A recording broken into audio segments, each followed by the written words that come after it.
Hello बेटा, I am audible?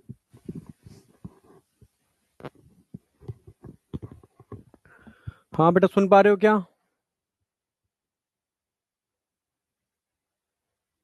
चलो start करते हैं। आज कैमरे का अगेन फिर से इशू हो गया है यार। अब कई बार लॉग आउट करने के बाद अगेन लॉग नहीं हुआ है। ठीक है, तो स्टार्ट कर रहा हूँ मैं। ठीक है, एक मिनट इसको ही बंद कर दूँ।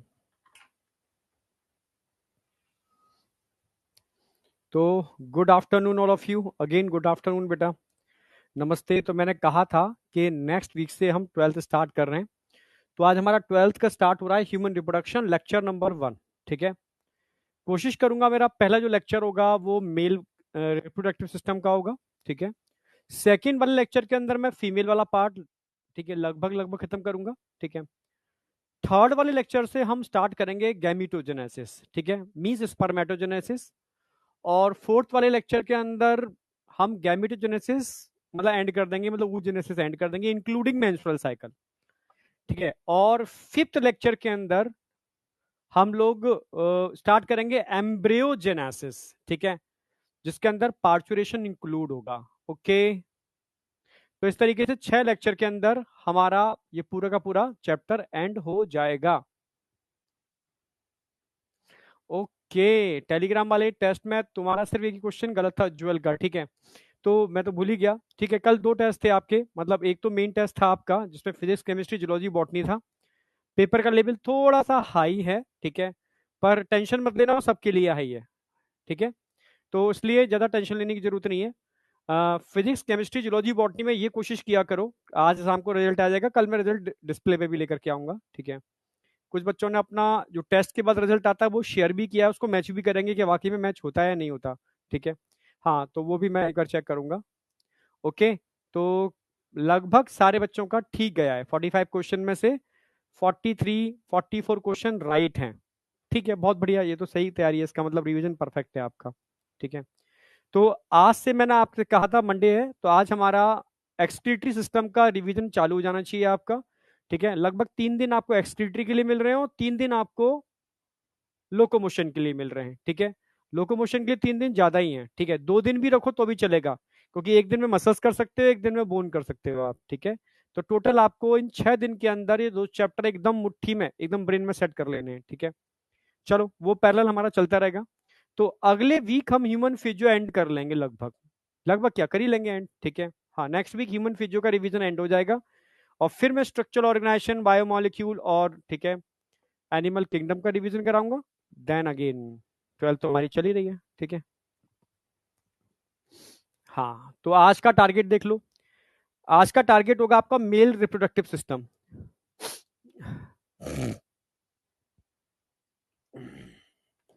तो सबसे पहले मैं बहुत बेसिक बातें बताऊंगा आपको कि आपको पढ़ना क्या है ह्यूमन रिप्रोडक्शन के अंदर। ठीक है, पढ़ना क्या है। तो सबसे पहले मैं आपको पढ़ाऊंगा यहाँ पर, जैसे अभी हेडिंग दिखाई दी, आज का टारगेट भी समझा दिया मैंने क्या है। तो सबसे पहला टारगेट होगा मेल रिप्रोडक्टिव सिस्टम।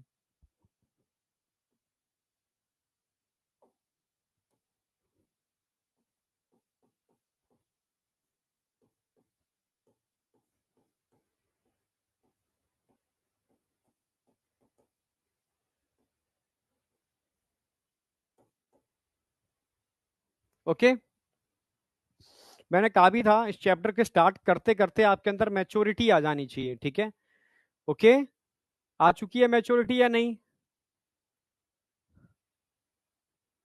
अच्छा, आज का रिवीजन टारगेट डन, बहुत सही। आप बताओ मैच्योरिटी आ चुकी है या नहीं? मैच्योर नहीं हुए हो ना अभी तक? ठीक है, तो फिर तो समझ रहे हो ना, हाँ, फिर तो डंडा चलेगा, ढंग से ठुकाई होगी। तुम सामने नहीं हो, सामने होते तो तुम हिम्मत भी नहीं कर पाते बोलने की। हाँ, ड्रॉपर वालों के लिए तो कोई दिक्कत नहीं है, वो तो सुपर मैच्योर है। ठीक है, ड्रॉपर्स के लिए नहीं बोल रहा मैं, जो बच्चे वैसे 11th 12th वाले हैं उनके लिए बोल रहा हूँ। मेल रिप्रोडक्टिव सिस्टम हम पढ़ने वाले हैं। ठीक है, और पैरेलली हम फीमेल वाला पार्ट भी करने वाले हैं।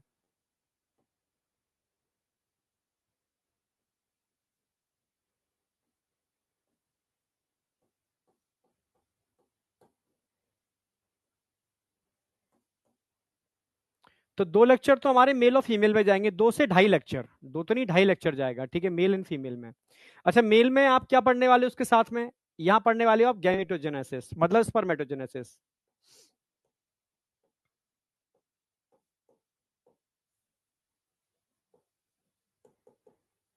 यहां क्या पढ़ने वाले हो? oogenesis।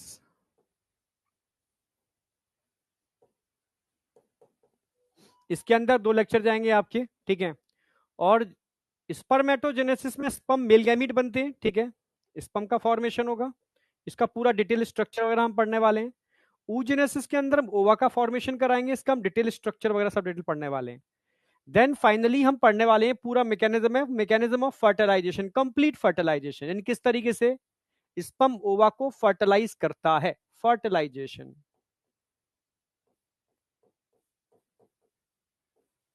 ये टारगेट है हमारे इस पूरे चैप्टर के। फर्टिलाइजेशन के अंदर किसका फॉर्मेशन होगा? Formation of zygote.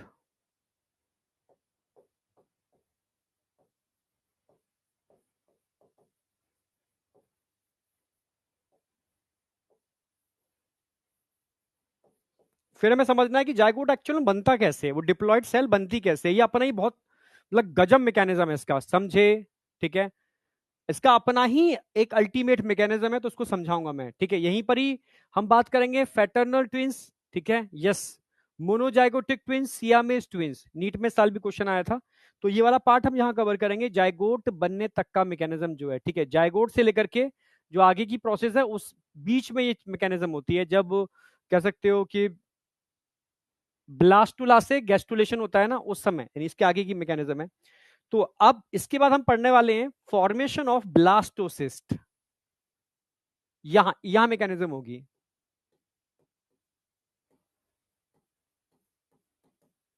Formation of blastocyst,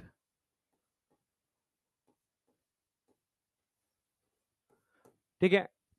समझ रहे हो? मरुला, मरुला के बाद ब्लास्टोसिस्ट बनता है। ये वो स्ट्रक्चर है जिसका इम्प्लांटेशन होता है, मतलब इसके बनते ही ये बिल्कुल राई के दाने के बराबर, सरसों के दाने के बराबर होता है, यूट्रस की वॉल से चिपक जाता है और वहां से फिर प्लेसेंटा बनता है। यानी वो कनेक्शन बनता है जो उस एम्ब्रियो को मदर से जोड़ने का काम करता है, न्यूट्रिशन प्रोवाइड कराने के लिए, ठीक है। यानी इसके बाद क्या होगा? इसका होगा इम्प्लांटेशन। फिर हम पूरा मैकेनिज्म ऑफ इम्प्लांटेशन पढ़ेंगे।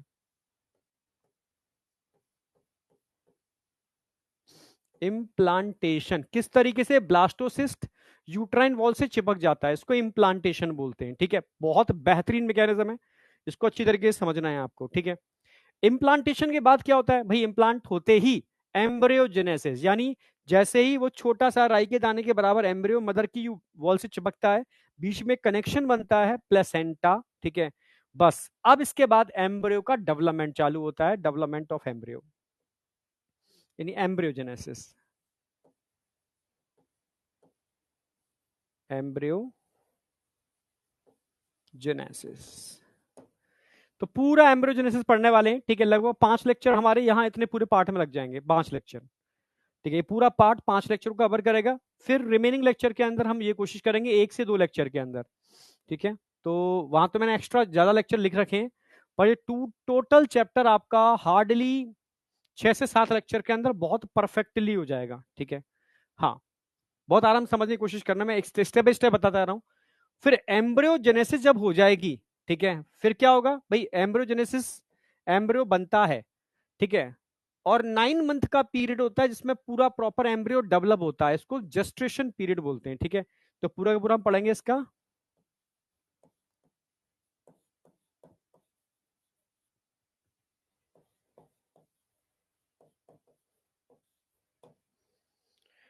और फिर पढ़ेंगे पार्चुरेशन। इसके बाद हमारा नंबर किसका आएगा? पार्चुरेशन, बच्चा बाहर जब आता है, पार्चुरेशन,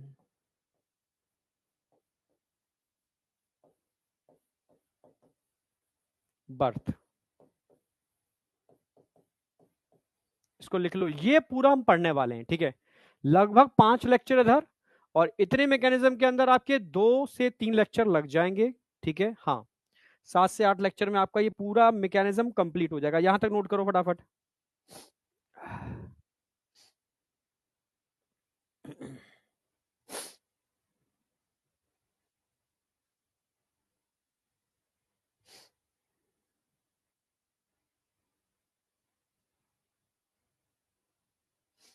नोट करो उसको।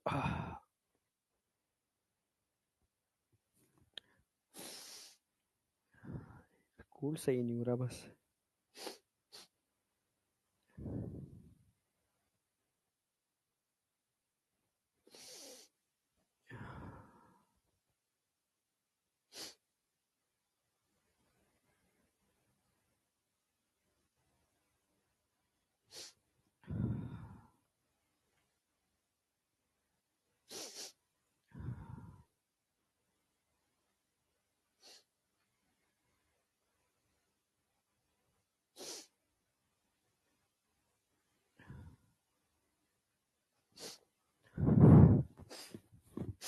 हो गया।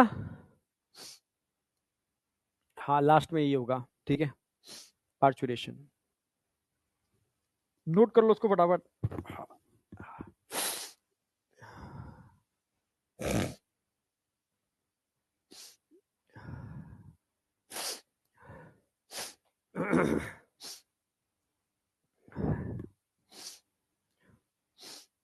आज नेक्स्ट आ जाओ, ठीक है। तो ये हमें टोटल पढ़ना है, सामने आपके क्या लिखा है जो हमें पढ़ना है।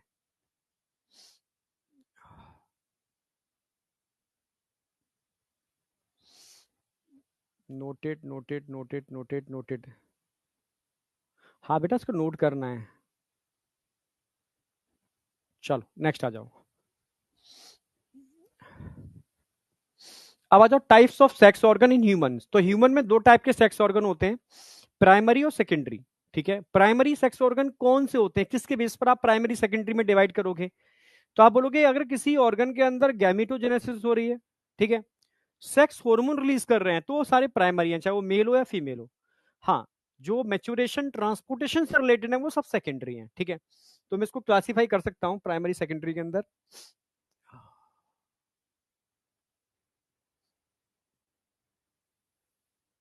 किसके बेस पर? अब सुनो, तो हम पहले पढ़ेंगे प्राइमरी।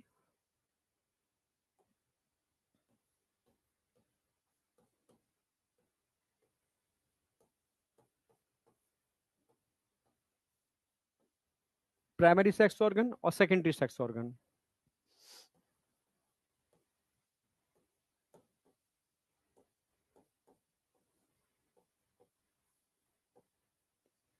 प्राइमरी सेक्स ऑर्गन और सेकेंडरी सेक्स ऑर्गन, ठीक है। प्राइमरी सेक्स ऑर्गन कौन से होंगे? जहां पर formation,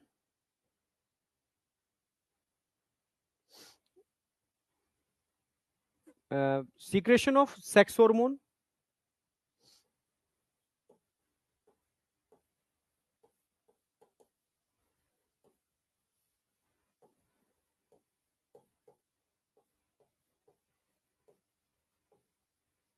and formation of gamete.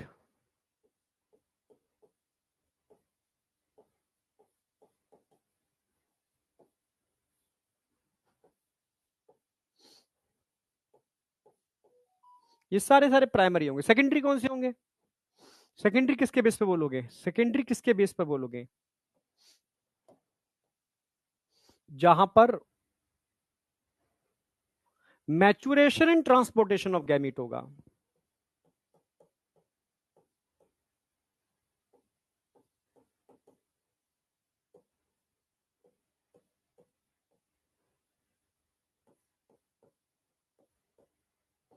Maturation and transportation of gamete होगा। वो सारे के सारे सेकेंडरी होंगे। अच्छा, प्राइमरी की अगर मैं बात करूं, भाई मेल में प्राइमरी कौन सा होगा, फीमेल में प्राइमरी कौन सा होगा, ये तो आप समझ गए होगे।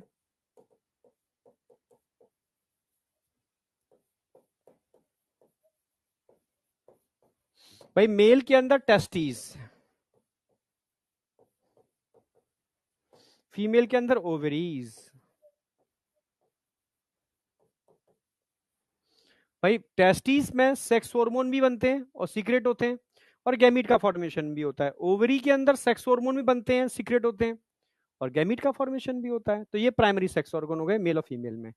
इसको छोड़ दो तो सारे के सारे सेकेंडरी है मेल और फीमेल के केस में। डिवाइड कर देता हूं, मेल में सेकेंडरी कौन से होंगे और फीमेल में सेकेंडरी कौन से होंगे।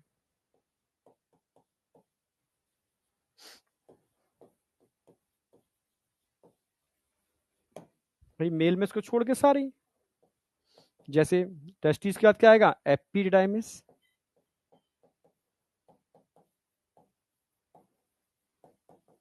वाज डिफरेंस,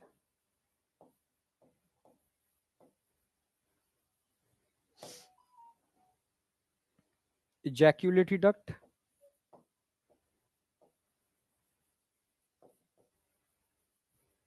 जैसे पेनिस। फीमेल के अंदर बात करते हैं तो यूट्रस, फैलोपियन ट्यूब,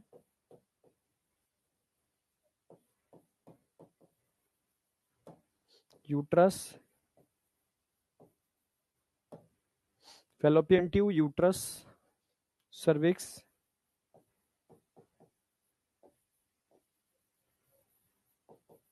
वजाइना। ये सब सेकेंडरी में आ गए क्योंकि इनके अंदर ना तो गैमीट बनते हैं, ठीक है, समझ रहे हो, ना सेक्स हार्मोन्स का सिक्रेशन होता है।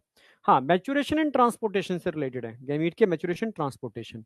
बस टेस्टिस और ओवरी ध्यान रखने हैं आपको, जहां पर secretion of sex hormone and formation of gamete होता है।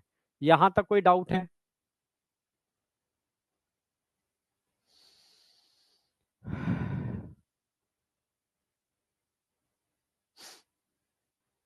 ऋतु बेटा, बस थोड़ा सा, मैंने बताया ना, थोड़ा सा कोल्ड ही है।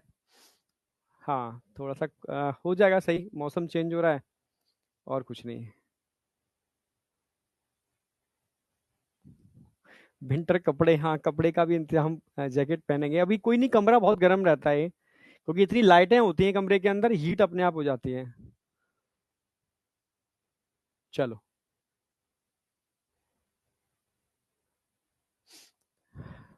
चलो यहां तक आ जाओ, कोई डाउट यहां तक नहीं होना चाहिए। आगे बढ़ रहा हूं मैं। अब पहला स्टार्ट कर रहा है मेल रिप्रोडक्टिव सिस्टम, जिसमें मैं पढ़ना क्या क्या है, वन पेयर टेस्टिस पढ़ने, एसेसरी डक्ट पढ़ने, एसेसरी ग्लैंड्स पढ़ने, और एक्सटर्नल जेनाइटेलिया पढ़ने, ठीक है। तो मेल रिप्रोडक्टिव सिस्टम हमारे पेल्विक रीजन में होते हैं, पेल्विक नहीं, पेल्विक बोन होती है हमारी नीचे वाली पेल्विक बोन, उस वाली रीजन के अंदर होते हैं, ठीक है। तो the male reproductive system is located in pelvic region, pelvic region में लोकेटेड होते हैं, जहां पेल्विक बोन होती है उसके अंदर। और आपके सामने जो मैं पढ़ने, टेस्टिस वन पेयर होते हैं, प्राइमरी सेक्स ऑर्गन है। अब pair of testis primary sex organ है।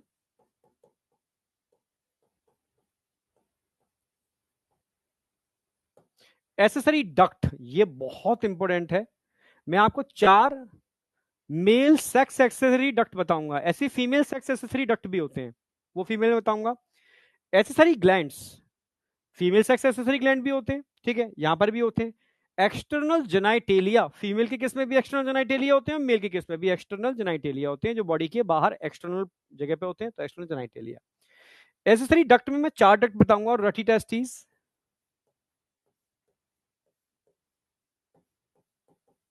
टेस्टिस के अंदर ही होते हैं, समझाऊंगा उसको मैं, ठीक है। इससे कनेक्ट होते हैं वासा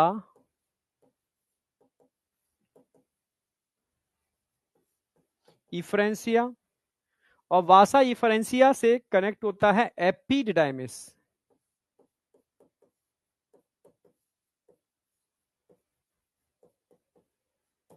और इससे कनेक्ट होता है वास डिफरेंस।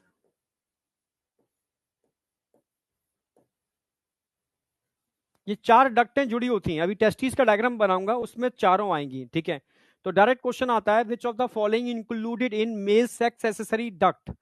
तो आपको चार नाम याद होने चाहिए, rete testis, vasa efferentia, epididymis and vas deferens. Sorry, ये चारों आपको याद होनी चाहिए। अभी मैं पूरा डायग्रामेटिकली समझाऊंगा इस चीज को, ठीक है। एसेसरी ग्लैंड के अंदर तीन ग्लैंड आपको पढ़नी है, इसको भी अलग से कराऊंगा मैं, आज तो नहीं होंगे, कल होंगे। इसमें मैं कराने वाला हूं काउपर्स ग्लैंड, सबसे पहला प्रोस्टेट, उससे भी पहले seminal vesicle,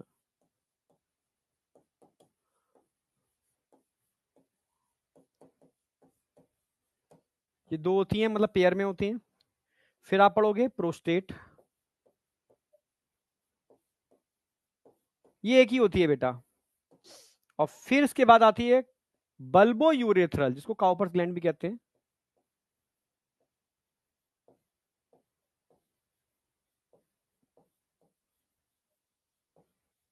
it is also called Cowper's.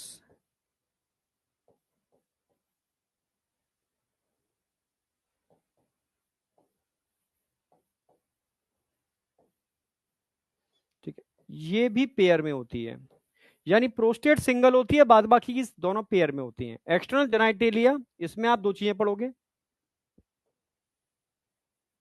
Scrotum plus penis.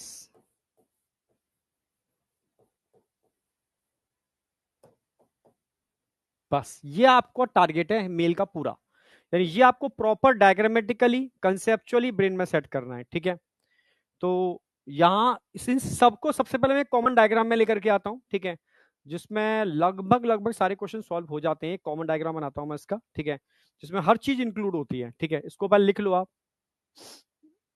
इसको लिखो पहले तो आप, कुछ लिख रहे हो।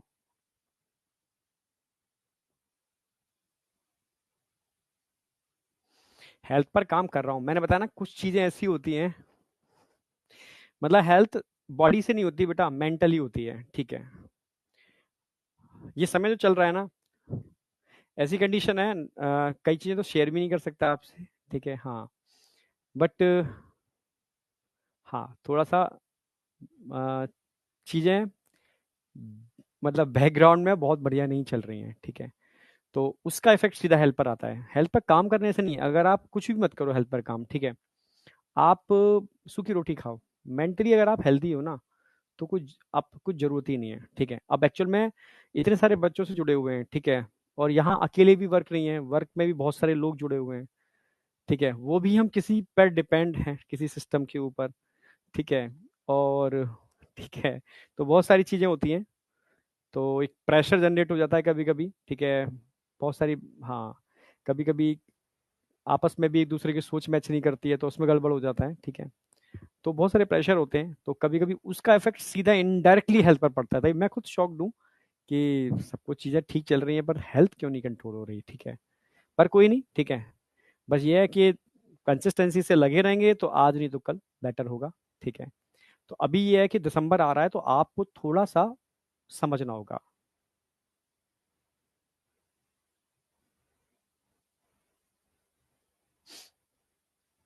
हाँ, तरुण सर ने बहुत तेजी से करा दिया, वो मैं इतना तेजी से कर, मतलब मुझे लगता है यार, एक तरीके से चलना चाहिए। ठीक है, वो मतलब दिवाली की छुट्टियों में सब में उन्होंने बहुत तेजी से, हाँ, तो हाँ, मेरा स्पीड एकदम कांस्टेंट रहेगी, कंसिस्टेंसी से जो चल रही है वही चलेगी, फ्लक्चुएट नहीं होगी। ये नहीं यूं हो गया फिर यूं हो गया फिर यूं हो गया यूं हो गया, एक कांस्टेंट कंसिस्टेंसी एकदम फिक्स है मेरी। ठीक है, और जब, और कोशिश मेरी ये रहेगी कि क्लास में ही याद हो जाए। ठीक है, कराने को मैं पूरा एनिमल किंगडम, ठीक है, 3 क्लासों में भी करा सकता हूँ, यस, ओनली 3 क्लास के अंदर, पर नहीं, मैं 7 क्लासों में कराऊंगा कम से कम। ठीक है, 6 से 7 क्लास, तो जो है जो है बायोटेक के अंदर जितना एग्जैक्ट लगेगा उतना दूंगा पूरा, ह्यूमन हेल्थ एंड डिसीज में पूरा दूंगा। ठीक है, यस, जितना है, मतलब मुझे चाहिए, तो मैंने एक चीज सीखी है, बहुत फ्लक्चुएट मत करो, अगर कंसिस्टेंसी से चल रहे हो तो चीजें हो जाएंगी। यहाँ तक कोई डाउट?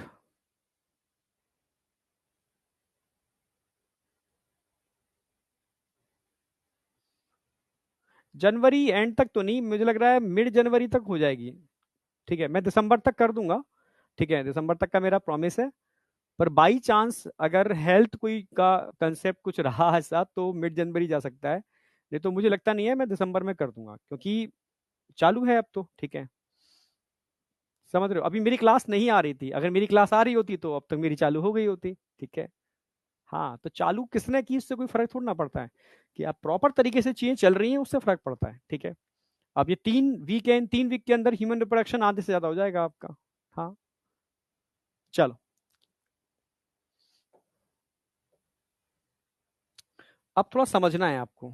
ठीक है, मुझे थोड़ा तरीके से लेके चलना है, वो बहुत वो नहीं, हड़बड़ी नहीं करनी है किसी भी चीज़ में, और आपको समझना होगा अच्छी तरीके से चीज़ें। देखो, ये पूरा स्लाइड यूज हो जाएगा तो मेरे साथ साथ ड्रॉ करना होगा आपको। साउंड प्रॉब्लम्स, क्या साउंड प्रॉब्लम है बेटा?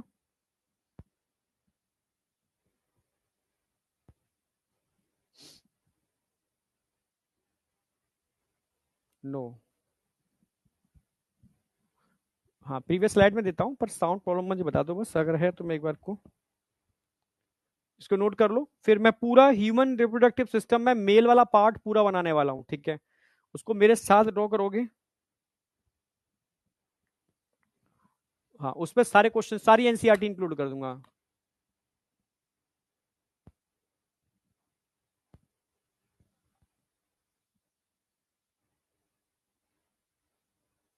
चैनल में स्टार्ट कर रहा हूँ बेटा, जल्दी स्टार्ट कर दूंगा इस वीक के अंदर, ठीक है? कुछ लोगों ने मना कर दिया था कि भाई अभी नहीं करना है, तो भाई ठीक है, रुक गया था मैं, ठीक है? बट मैं कर दूंगा, ठीक है? हाँ। साइंस बिहाइंड हेल्थ मैं कर दूंगा प्रॉपर, मतलब पूरा कंसेप्चुअल चीजों को लेते हुए।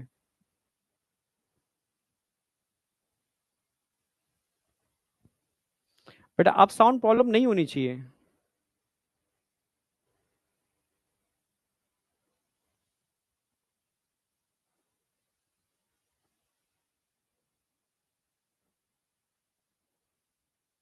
चलो, क्लियर है, ओके। नेक्स्ट। अब देखो, मेरे साथ ही ड्रॉ करना।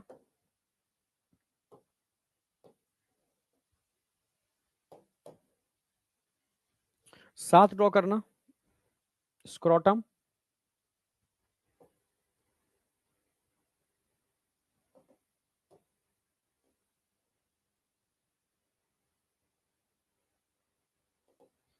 स्क्रोटम।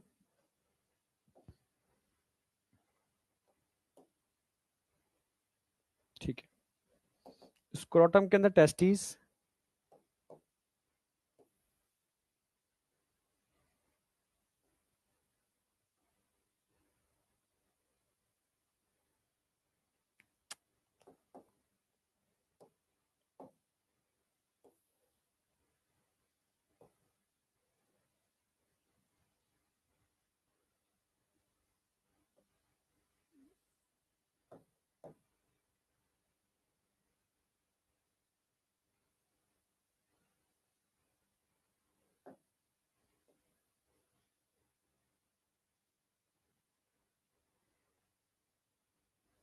स्क्रोटल सेक। और एपिडिडाइमिस आप यहां बना दो।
एपिडाइमिस वाज डिफरेंस ऊपर गई, ठीक है? टेस्टिस।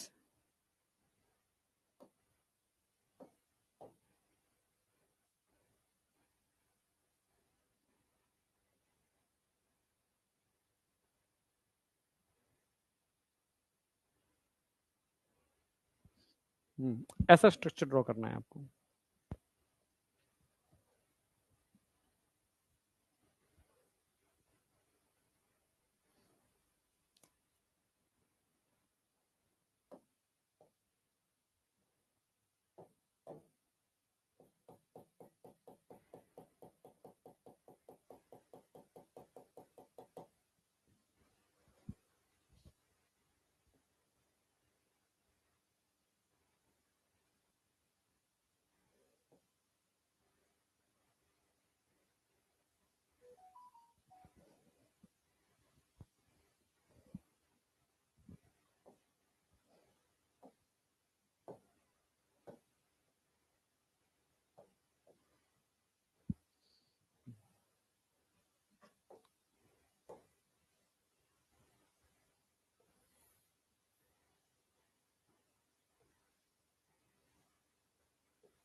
चलो कोई नहीं।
अच्छा।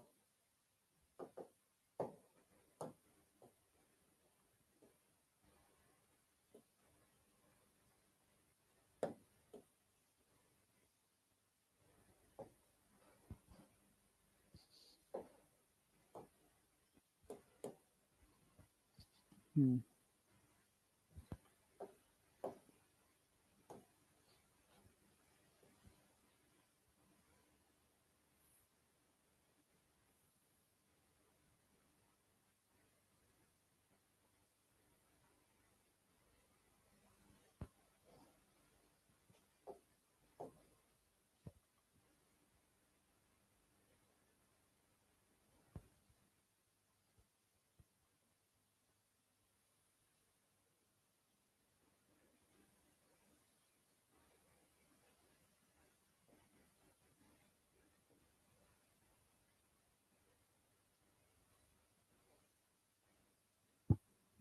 सेम ऐसा ही स्ट्रक्चर दिखाना है आपको, है ना?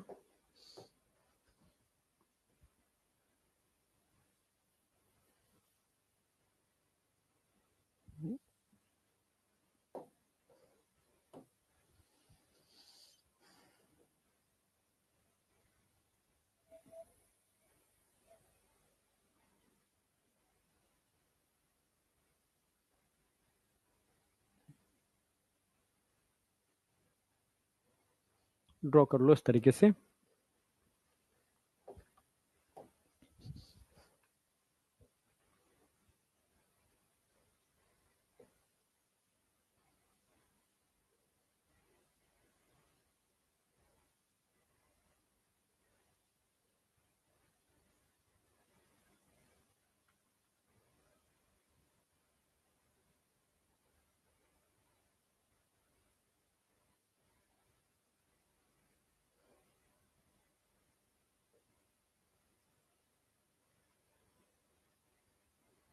छोड़ देते हैं इसको।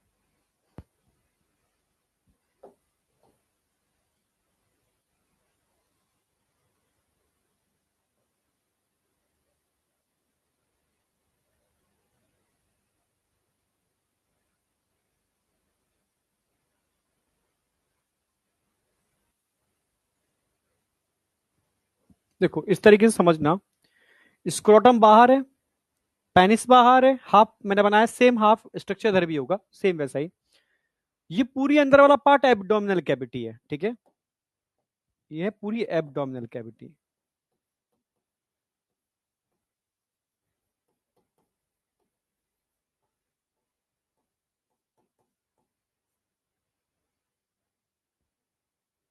एब्डोमिनल कैविटी, अंदर वाला पार्ट, ठीक है? ये बाहर है, वो बाहर है, और ये सब अंदर वाला पार्ट है। ये पूरी एब्डोमिनल कैविटी है इस तरीके से, ठीक है? तो अब मैं इसको थोड़ा लिख रहा हूँ, मेंशन कर रहा हूँ, समझने की कोशिश करना, इसको ड्रॉ कर लो मेरे साथ ही। अच्छा, इसमें ठीक है। एम्पुलरी ग्लैंड दिखा दिया, एक और दिखा दो यहाँ पर।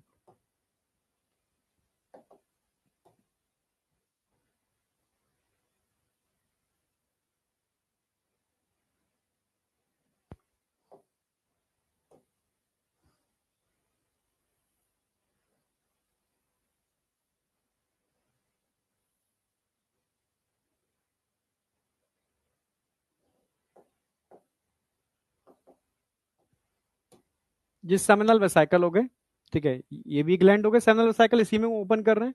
प्रोस्टेट और बल्बो यूरेथ्रल, अरे भाई, प्रोस्टेट और बल्बो यूरेथ्रल, ये पूरा स्ट्रक्चर आ गया आपका।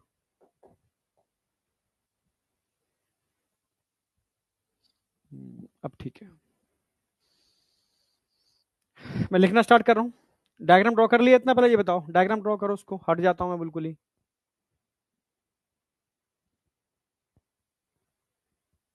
हट चुका हूं बिल्कुल। ये हाफ पार्ट बनाया है मैंने, एग्जैक्ट हाफ इधर होगा, एग्जैक्ट ऐसी ही एक डक्ट इधर से इधर भी आ रही होगी, तो मैंने हाफ बना के दिखाया है। ऐसा नहीं कि हाफ ही होता है, हाफ इधर भी होगा सेम, पर रिप्रेजेंटेशन हाफ का किया है, इसमें आप जगह को और चीजों में यूटिलाइज कर पाओ। ठीक है, ऐसा ही स्ट्रक्चर इधर भी होगा।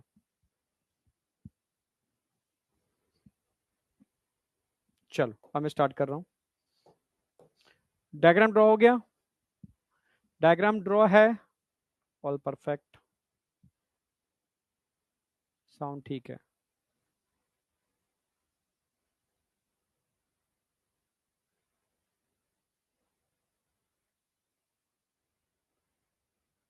रिवीजन बेटा विनीत, मैंने रिवीजन स्टार्ट कर दिया है ना ऑलरेडी, अभी 2 ही चैप्टर रिवाइज कराए मैंने, आज तीसरा चैप्टर रिवीजन आज से स्टार्ट है।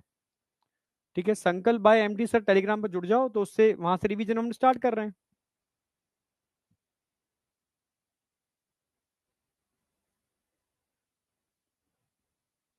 चलो अब मैं मेंशन कर रहा हूँ सारी चीजें, क्योंकि जगह कम है, इसमें इतनी भी सारी चीजें यूज करनी है। ठीक है, अगर मैं ये बात करता हूं, ये जो ऊपर दिख रहा है, it is a scrotum, testis को होल्ड करने वाला structure scrotum.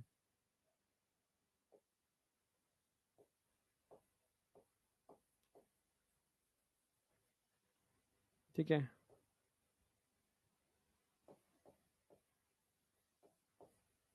Pouch of skin, और हर एक स्क्रोटम में दो अलग अलग, जैसे मानो एक स्क्रोटम है, समझने की कोशिश करना, मैं हटा दूंगा डायग्राम को, ये स्क्रोटम है, हर एक स्क्रोटम में दो ऐसे ऐसे चैम्बर होते हैं, ये दो चैम्बर होते हैं, इनको बोलते हैं स्क्रोटल सैक। ठीक है, ईच स्क्रोटम के अंदर दो स्क्रोटल सैक होते हैं, और हर एक स्क्रोटल सैक में एक एक टेस्टिस होती है, समझ रहे हो? टेस्टिस वन पेयर होते हैं, और हर टेस्टिस एक छोटे छोटे चैम्बर्स में होती है, इसको स्क्रोटल सैक बोलते हैं, और दोनों स्क्रोटल सैक स्किन के पाउच में होते हैं, उसको स्क्रोटम बोलते हैं। समझ गए होगे ना? तो स्क्रोटम है, ठीक है, each scrotum,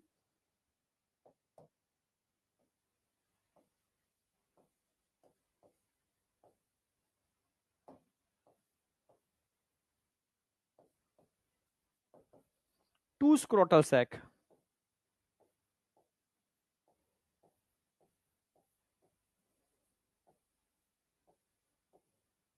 each contain two scrotal sac. ठीक है, each contain two scrotal sac,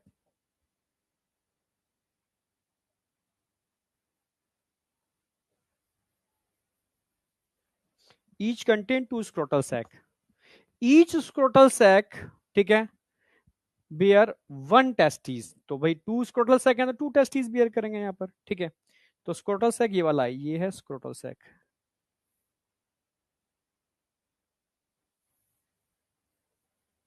ये है गुबरनेकुलम,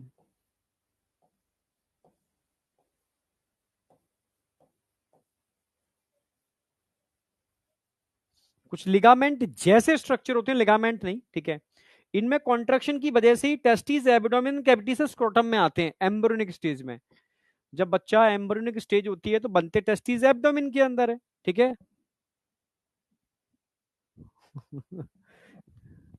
तो ये टेस्टिस कहाँ होते हैं बेटा? ये टेस्टिस एब्डोमिनल कैविटी में होते हैं, वहां से खिसक के कहाँ जाते हैं? स्क्रोटम के अंदर, तो उसको लाने में हेल्प करता है गुबरनेकुलम। ठीक है, डायग्राम सीखने की जरूरत नहीं होती बेटा। आप कोई भी थ्योरी आप दे दो, उस थ्योरी को पढ़ो, ब्रेन के अंदर उसकी मैपिंग करो और डायग्राम ड्रॉ कर लो। ठीक है, ये तो एनसीईआरटी के डायग्राम है सारे, पर डायग्राम ड्रॉ किया जा सकता है कैसा भी। ठीक है, तो गुबर्निकुलम समझ में आ गया। अच्छा, ये क्या है आपकी टेस्टिस।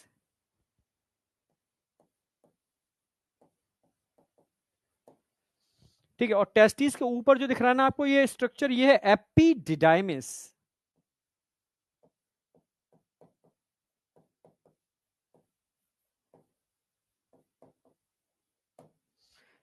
एनसीईआरटी ने इसकी पोजीशन भी लिखी है। एपिडाइमिस नीचे वाला पार्ट एंटीरियर हो गया तो ऊपर वाला पोस्टीरियर हो गया। ठीक है, पोजीशन क्या होगी, पोस्टीरियर।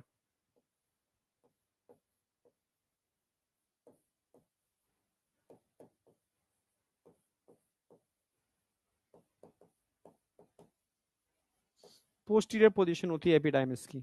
ठीक है, और एपिडिडाइमिस से एक डक्ट निकल रही है, इस डक्ट को हम बोलते हैं वास डिफरेंस। क्या बोलेंगे इसको, वास डिफरेंस।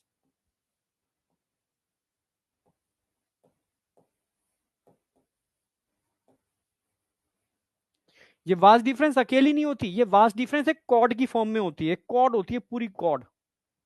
दिखा देता हूँ, ये पूरी कॉर्ड है, यहाँ पर ये पूरी कॉर्ड है, ये पूरी कॉर्ड है, जिसमें और भी बहुत सारी डक्ट होंगी, और भी बहुत सारी डक्ट होंगी, मतलब वास डिफरेंस होगी। ठीक है, नर्व होगी, आर्टरी होगी, वेन होगी, समझ रहे हो ना, मेरी मसल्स होंगे, तो सबको मिलाने से कॉर्ड लाइक स्ट्रक्चर बनता है, इसको बोलते हैं स्पर्मेटिक कॉर्ड।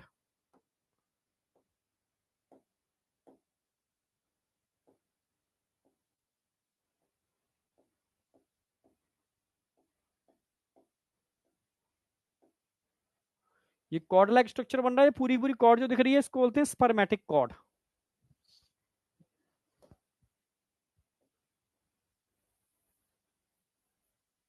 और ये एक कैनाल लाइक स्ट्रक्चर है, जैसे घड़े की नेक होती है ना, उसका भी एक नाम होता है, इसको बोलते हैं inguinal canal, spermatic cord.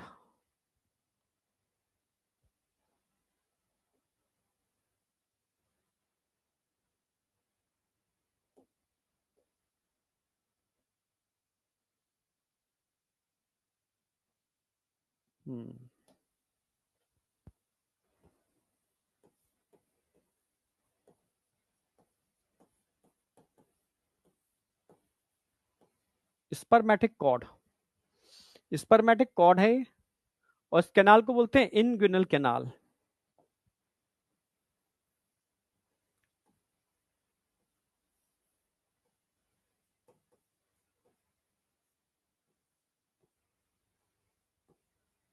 इनग्विनल canal, spermatic cord and inguinal canal. Clear है बिल्कुल। कौन है, स्पर्मेटिक कॉर्ड में क्या क्या होता है, इसमें बहुत कुछ होगा स्पर्मेटिक कॉर्ड के अंदर। इसमें वास डिफरेंस होती है,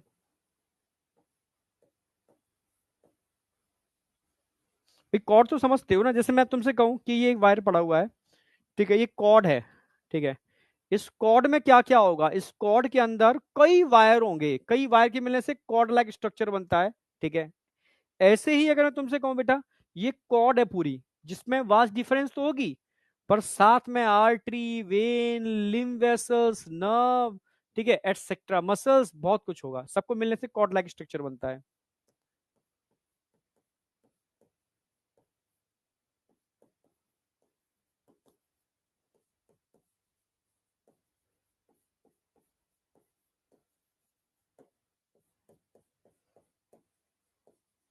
इन सब के मिलने से कॉर्ड लाइक एक्सेट्रा लिख रहा हूं, और भी चीजें होती हैं, इन सब के मिलने से कॉर्ड लाइक स्ट्रक्चर बनता है, इसको बोलते हैं स्पर्मेटिक कॉर्ड। ठीक है, ये कॉर्ड ही स्क्रोटम से सीधे कहां एंटर कर रही है, एब्डोमिनल कैविटी के अंदर एंटर कर रही है। क्लियर बिल्कुल, किस कैनाल के थ्रू कर रही है, इनग्विनल कैनाल के थ्रू कर रही है। ठीक है, इनग्विनल कैनाल। ठीक है, जब टेस्टिस की डिसेंडिंग हो जाती है नीचे एम्ब्रियोनिक स्टेज में, तो कैनाल बंद हो जाती है, अपने आप ही बंद हो जाती है। ठीक है, पर कभी कभी छोटे बच्चों में, बड़े लोगों में, किसी भी स्टेज में, ठीक है, ये कैनाल वापस खुल जाती है, इसको बोलते हैं इनग्विनल हर्निया, क्योंकि आपकी इंटेस्टाइन धीरे से इसके अंदर पेनिट्रेट कर जाती है। ठीक है, और बहुत पेन होता है, इसको इनग्विनल हर्निया बोलते हैं। ठीक है, हर्निया कई टाइप का होता है, मेल में भी होता है, फीमेल में भी होता है, छोटे बच्चों में भी होता है, ठीक है, बड़े लोगों में भी होता है, बूढ़े लोगों में भी होता है। हर्निया के 50 टाइप होते हैं। पर मेल के अंदर एक खास हर्निया होता है कि ये कैनाल बंद ना हो पाए या खुल जाए प्रेशर की वजह से, तो आपकी इंटेस्टाइन का एक छोटा सा पार्ट इसमें कभी कभी फंस जाता है और पेन होता है। इसको बोलते हैं इनग्विनल हर्निया। समझ रहे हो? हाँ, इनग्विनल हर्निया। तो देखा होगा कभी कभी आपने रेलवे स्टेशन पर कुली को, ठीक है, गमछा रखते हैं, गमछा उठाकर कमर कस लेते हैं बहुत तेजी से, ठीक है। या कभी गल्ला मंडी गए हो जहां पर लोग बोरियां उठाते हैं, बहुत हैवी वेट। छोड़ो, आपने जिम में देखा होगा लोग वेट लिफ्टिंग करते हैं, ठीक है, तो एक बेल्ट बांधते हैं कमर पर। वो इस वाले पार्ट को टाइटली प्रेस कर लेते हैं, गलती से प्रेशर की वजह से खुल ना जाए, ठीक है, जिसको हम कहते हैं इनगुनल हर्निया। तो किसी को इनगुनल हर्निया ना हो जाए, समझे?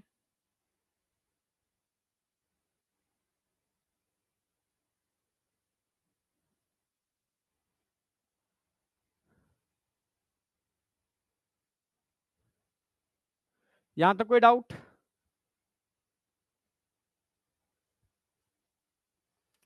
ठीक है, मतलब इस कैनाल में टिश्यू भर जाते हैं, अरे खुल जाएगी अगर, तो इंटेस्टाइन थोड़ी पेनिट्रेट करेगी इसमें प्रेशर की वजह से खाना खाने के बाद, ठीक है, तो पेन होता है, इसको इनगुनल हर्निया बोलते हैं, ठीक है। तो उससे बचने के लिए लोग क्या करते हैं, ऐसा ना हो जाए तो कमर पर गमछा बांधते हैं कोई भी हैवी वेट लिफ्टिंग या वजन उठाने के लिए, या प्रेशर जब क्रिएट होता है बॉडी पर उसके लिए, ठीक है। तभी तो मैं कहता हूँ कि जिन लोगों को कॉन्स्टिपेशन लंबे समय से चल रहा होता है, कॉन्स्टिपेशन समझते हो ना? हाँ, प्रॉपर मोशन ना होना, प्रॉपर कह सकते हो पेरिस्टालसिस ना होना, ठीक है, इंटेस्टाइन के अंदर, ठीक है, बोबल मूवमेंट जिसे कहते हैं, ठीक है, रुक रुक करके होने वाले मूवमेंट, तो उससे उनको मोशन प्रॉपर नहीं होता, तो उनको प्रेशर लगाना पड़ता है। और प्रेशर लगाने की वजह से, लंबे समय तक प्रेशर लगाने की वजह से भी उन लोगों को इंगुनल हर्निया हो जाता है। यस, तो इंगुनल हर्निया का ये भी कारण है, समझे? हाँ, कब्ज विकसित हो जाना, बिल्कुल, ठीक है। तो कब्ज आपको पता करना है कि आपको कब्ज है या नहीं, ठीक है।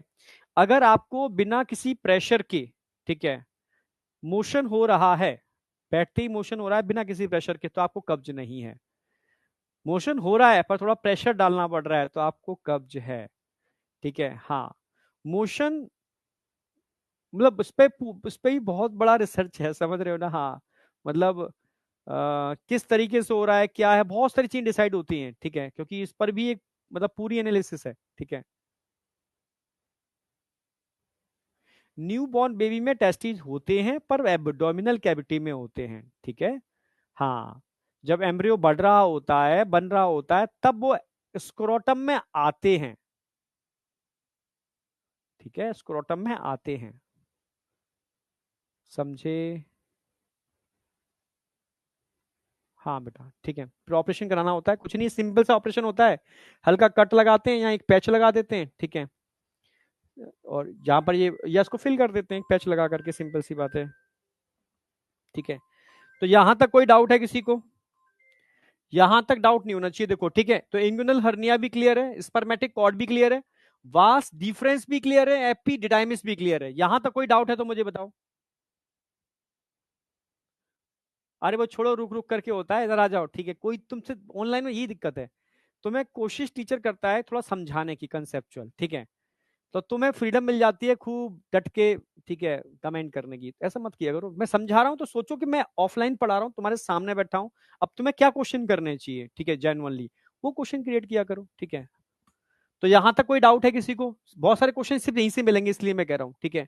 स्क्रोटम समझ में आ गया? स्क्रोटम स्किन का एक पाउच होता है, ठीक है, सिंगल स्क्रोटम होता है, और ईच कंटेन टू स्क्रोटल से, ईच नहीं लिखना चाहिए, ठीक है, क्योंकि स्क्रोटम एक ही होता है।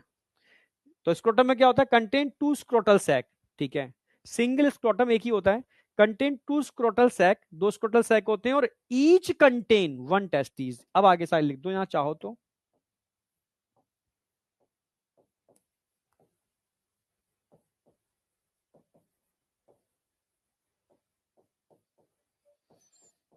बस ये चीज मेंशन होनी चाहिए। मैं पहले मसल्स भी लिखता था, भी टेस्टिस देखे होंगे आपने कभी, बॉडी से दूर चले जाते हैं, बॉडी के पास आते हैं, इसके लिए कुछ मसल्स रिस्पॉन्सिबल होते हैं, क्रेमास्टर और डार्टोस मसल्स। जो टेस्टिस के टेम्परेचर को मेंटेन करते हैं, पर अब एनसीईआरटी ने हटा दिया है, जरूरत ही नहीं है। ठीक है, वास्ट डिफरेंस क्लियर है, स्पर्मेटिक कॉर्ड क्लियर है, इंगुइनल हर्निया क्लियर है। अब आ जाओ, यहां पर क्या हो रहा है, ये वास्ट डिफरेंस आ रही है और यूरिनरी ब्लैडर के संग क्या बना रही है, लूप बना रही है, लूप ओवर यूरिनरी ब्लैडर। ये क्वेश्चन आएगा, एनसीईआरटी में दे रखा है। ठीक है,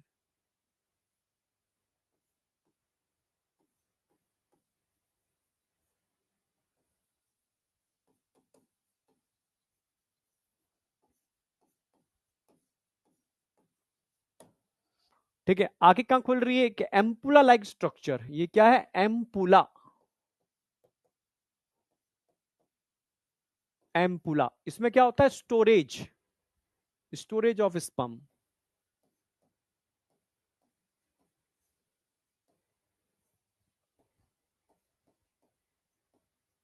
स्पम्स यहां पर आकर के स्टोर हो जाते हैं, स्पम्स यहां आकर के क्या हो जाते हैं, स्टोर हो जाते हैं। अब यहां पर स्पर्म स्टोर है, ये ग्लैंड है सेमिनल वेसाइकल, इसमें लिक्विड होता है, ठीक है, जो सीमन बनाने का काम करता है। तो यहां से ये निकलता है, यहां से स्पर्म निकलते हैं कॉमन डक्ट के थ्रू। इस कॉमन डक्ट को बोलेंगे इजैक्यूलेटरी डक्ट। क्या बोलेंगे,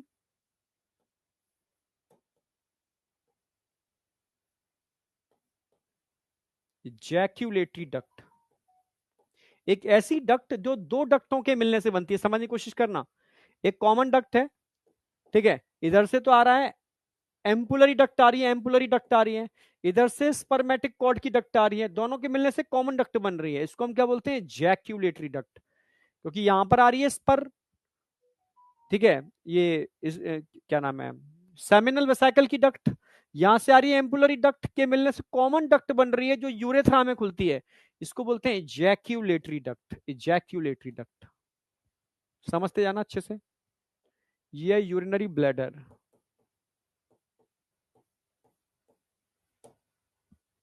ठीक है, अब यहां जो ग्लैंड दिख रही है आपको, ये ले लेते हैं, ये सेमिनल वेसाइकल, ये है प्रोस्टेट, तो ये है बेटा काउपर्स या बल्बो यूरेथ्रल। ये तीनों के तीनों मेल सेक्स एसेसरी डक्ट हैं। ये पेयर में होती है, इधर भी सेम ऐसे ही होगी। ये पेयर में ये सिंगल डक्ट है, सिंगल डक्ट है। ठीक है, प्रोस्टेट। ठीक है, तो ओल्ड एज पर प्रोस्टाइटिस, प्रोस्टेट कैंसर बड़ा कॉमन है। ठीक है, समझ रहे हो, हाँ। तो यहाँ तो ये क्या हो गया, ये वाला, ये जो दिख रहा है आपको,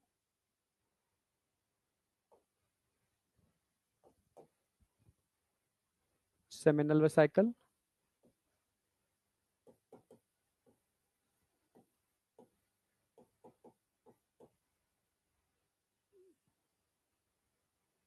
ये टू होंगे, दो होंगे सेमिनल वेसाइकल, प्रोस्टेट,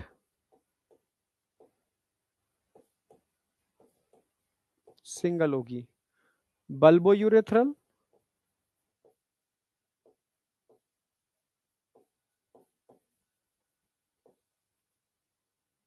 ये भी दो होंगी। ये तीनों को मिला दिया जाए तो क्या बोलते हैं, मेल सेक्स एसेसरी ग्लैंड।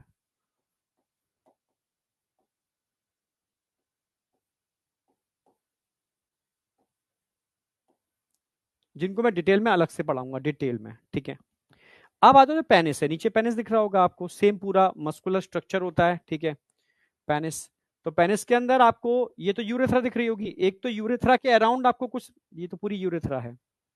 अच्छा, एक काम करता हूँ, कलर थोड़ा चेंज करता हूँ उसका। जिसको मसल्स दिखा सकते हो तो मसल्स के लिए आप रेड कलर यूज कर लो, दोनों ही मसल्स हैं। हाँ, अब ठीक है, और इसको आप दिखा दो, ग्रीन कलर से दिखा रहे थे हम जो।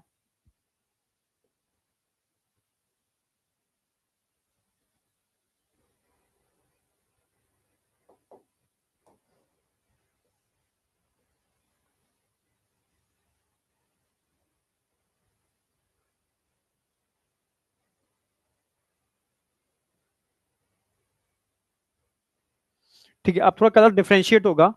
देखो, ये दो पिंक और रेड दो मसल्स हैं, ये सिंगल मसल्स है, यूरेथ्रा के अराउंड है, सेम पूरी सिंगल मसल्स होती है, ये पेयर में होती है, किधर होगी, किधर होगी। ठीक है, ये पेनिस को बनाने का काम करती हैं। ठीक है, तो ये तो हो गई आपकी पिंक कलर की है, कॉर्पस कैवर्नोसम, ये लिख देता हूं, कॉर्पस, इसका पूरा डायग्राम बनाऊंगा आगे। और ये है कॉर्पस स्पॉन्जियोसम।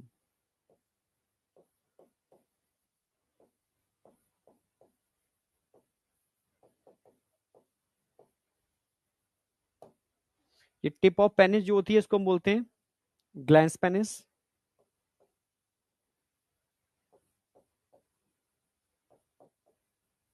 इसकी जो स्किन होती है इसको बोलते हैं four skin.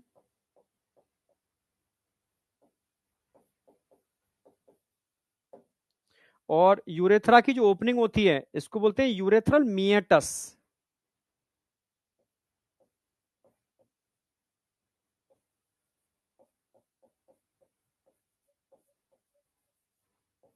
Urethral meatus, opening of urethra. ये स्किन है जो उसको कवर करके रखती है, फोर स्किन या प्रीप्यूस भी बोल सकते हो। ये सिंगल मसल्स है, सिंगल मसल्स है, यूरेथ्रा के अराउंड होती है, ये यूरेथ्रा है, ये पूरी यूरेथ्रा है।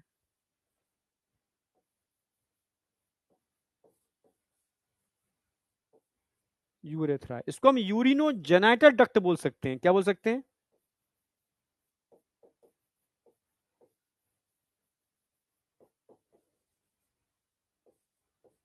क्यों बोल सकते हैं? क्योंकि यहां से सीमन आ रहा है और यहां से यूरिन आ रही है, तो कॉमन डक्ट है, so it is called urinogenital duct, urinogenital duct. ठीक है। पेनिस को बनाने के लिए दो मसल्स होते हैं, कॉर्पस कैवर्नोसम, ये पेयर में होते हैं, दो होते हैं, पेयर में होंगे। कॉर्पस स्पॉन्जियोसम सिंगल होती है, इसको मैं अलग से समझाऊंगा डिटेल में। ठीक है। Corpus cavernosum, corpus spongiosum, spongiosum ही आगे क्या बनाती है? ग्लैंस पेनिस, इसको कवर करने के लिए फोर स्किन। ठीक है। और कैवर्नोसम पेयर में होती है, किधर भी होगी। ठीक है। अब बताओ, यहां तक कोई डाउट है तो मुझसे पूछ लो। ये कंप्लीट डायग्राम है, कंसेप्ट आधे इस डायग्राम से ही क्लियर हो जाते हैं।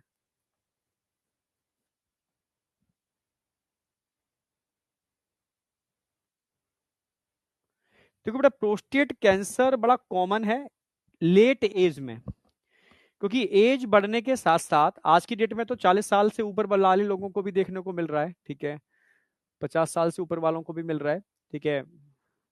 बहुत सारे कारण हैं। ठीक है। अगर क्योंकि आप जो डाइट खाते हो उससे इन्फ्लामेशन होता है, इन्फ्लामेटरी डाइट खा रहे हो आप बहुत ज्यादा, और प्रोस्टेट में अगर थोड़ा सा भी इन्फ्लामेशन होता है तो आपकी यूरेथ्रा दबना चालू हो जाती है, प्रेस होना। ठीक है। सूजन आएगी तो प्रेस होगी, प्रेस होने से क्या होता है ना, यूरिन रुक रुक करके आती है। आपकी एक्चुअल में यूरिन का फ्लो और आपके मोशन का, इनसे काफी कुछ आपकी हेल्थ, मतलब काफी क्या मतलब, बॉडी की सारी हेल्थ इन दो पर डिपेंड रहती है। मान लो गट आपकी सही है और ये सही है तो बहुत कुछ इन्हीं पर डिपेंड है, ध्यान रखना। मैं मतलब डिटेल में बात करूंगा। हाँ, अभी रेडी टेस्ट की डिटेल में बताऊंगा मैं। ठीक है। तो धीरे धीरे प्रेशर की वजह से प्रोस्टेट ग्लैंड के जो सेल्स होते हैं, ठीक है, उन पर प्रेशर पड़ने की वजह से बेटा उनमें अनकंट्रोल ग्रोथ हो जाती है। ये अक्सर कर लेट एज में होता है। यस। तो मेल का बहुत बड़ा कारण डेथ का ये प्रोस्टेट कैंसर है, बहुत बड़ा। अगर तुम देखोगे ना पूरी दुनिया के अंदर, मतलब प्रोस्टेट कैंसर बड़ा कॉमन है, बहुत कॉमन हो गया है, बहुत कॉमन।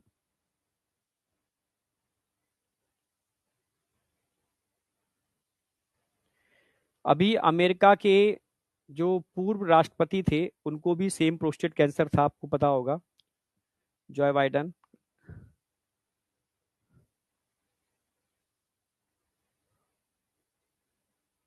हाँ, अगर किसी को भी प्रोस्टेट की जरा भी दिक्कत है बेटा, इसमें ये दिक्कत होता है अर्ली स्टेज पर, अगर आपने डिटेक्ट कर लिया तो प्रॉपर परफेक्ट ट्रीटमेंट है। पर क्या होते हैं ना, ग्रामीण क्षेत्रों में बड़े बुजुर्ग जो लोग होते हैं वो बताते नहीं है। ठीक है।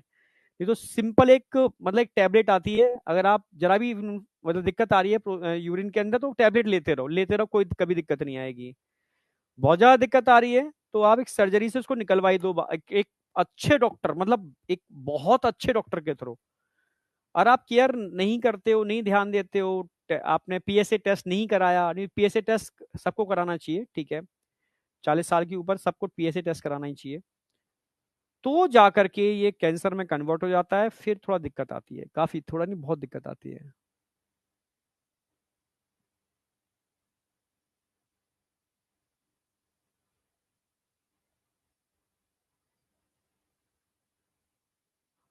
यहां तक कोई डाउट? अरे ये बताओ, ये जो कंसेप्ट लिखी है मैंने वो क्लियर है नहीं? पीएसए, पीएसए टेस्ट होता है बेटा, मैं बताऊंगा अलग से, अलग चीज यहाँ की चीजें नहीं है, ठीक है?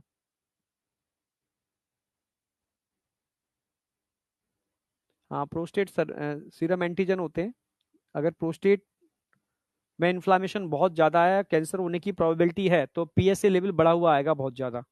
और पीएसए लेवल अगर 2 और 3 से ज्यादा है तो it is a dangerous condition. 10 से ज्यादा है तो कैंसर होने की प्रोबेबिलिटी पूरी पूरी है। चलो, एकदम क्लियर है।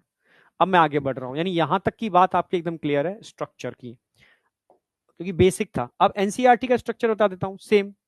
अब तुम समझ रहे होगे कि भाई ये तो यूरिटर हो गया, यूरिटर तो समझ में आ ही गया आपको, ठीक है? सेमिनल वेसिकल समझ में आ गई। एक ये है मिर्ची से स्ट्रक्चर जो इजैक्यूलेटरी डक्ट में खुल रही है, यहाँ खुल रही है सीधे। तो भाई यहां से ये भी खुल रही है इजैक्यूलेटरी डक्ट में, सेमिनल वेसिकल भी इजैक्यूलेटरी डक्ट में खुल रही है, ठीक है? इजैक्यूलेटरी डक्ट खुल रही है यूरेथ्रा में, जिसको हम यूरिनो जेनाइटल डक्ट भी कहते हैं यूरेथ्रा को, ठीक है? अच्छा, इन्होंने दिया नहीं है, ठीक है? 3 ग्लैंड हो गए, सेमिनल वेसिकल ग्लैंड हो गई एक, तो एक बल्बो यूरेथ्रल जिसको काउपर्स ग्लैंड भी कहते हैं, ठीक है? और तीसरी हो गई प्रोस्टेट। ये 3 मेल सेक्स एसेसरी ग्लैंड्स हो गए। क्लियर है बिल्कुल? यूरिनरी ब्लैडर और वॉश डिफरेंस तो समझ में आ ही रही है, इसमें तो कोई डाउट है ही नहीं। पेनिस समझ में आ ही रहा है आपको, यूरेथ्रा समझ में आ ही रही है।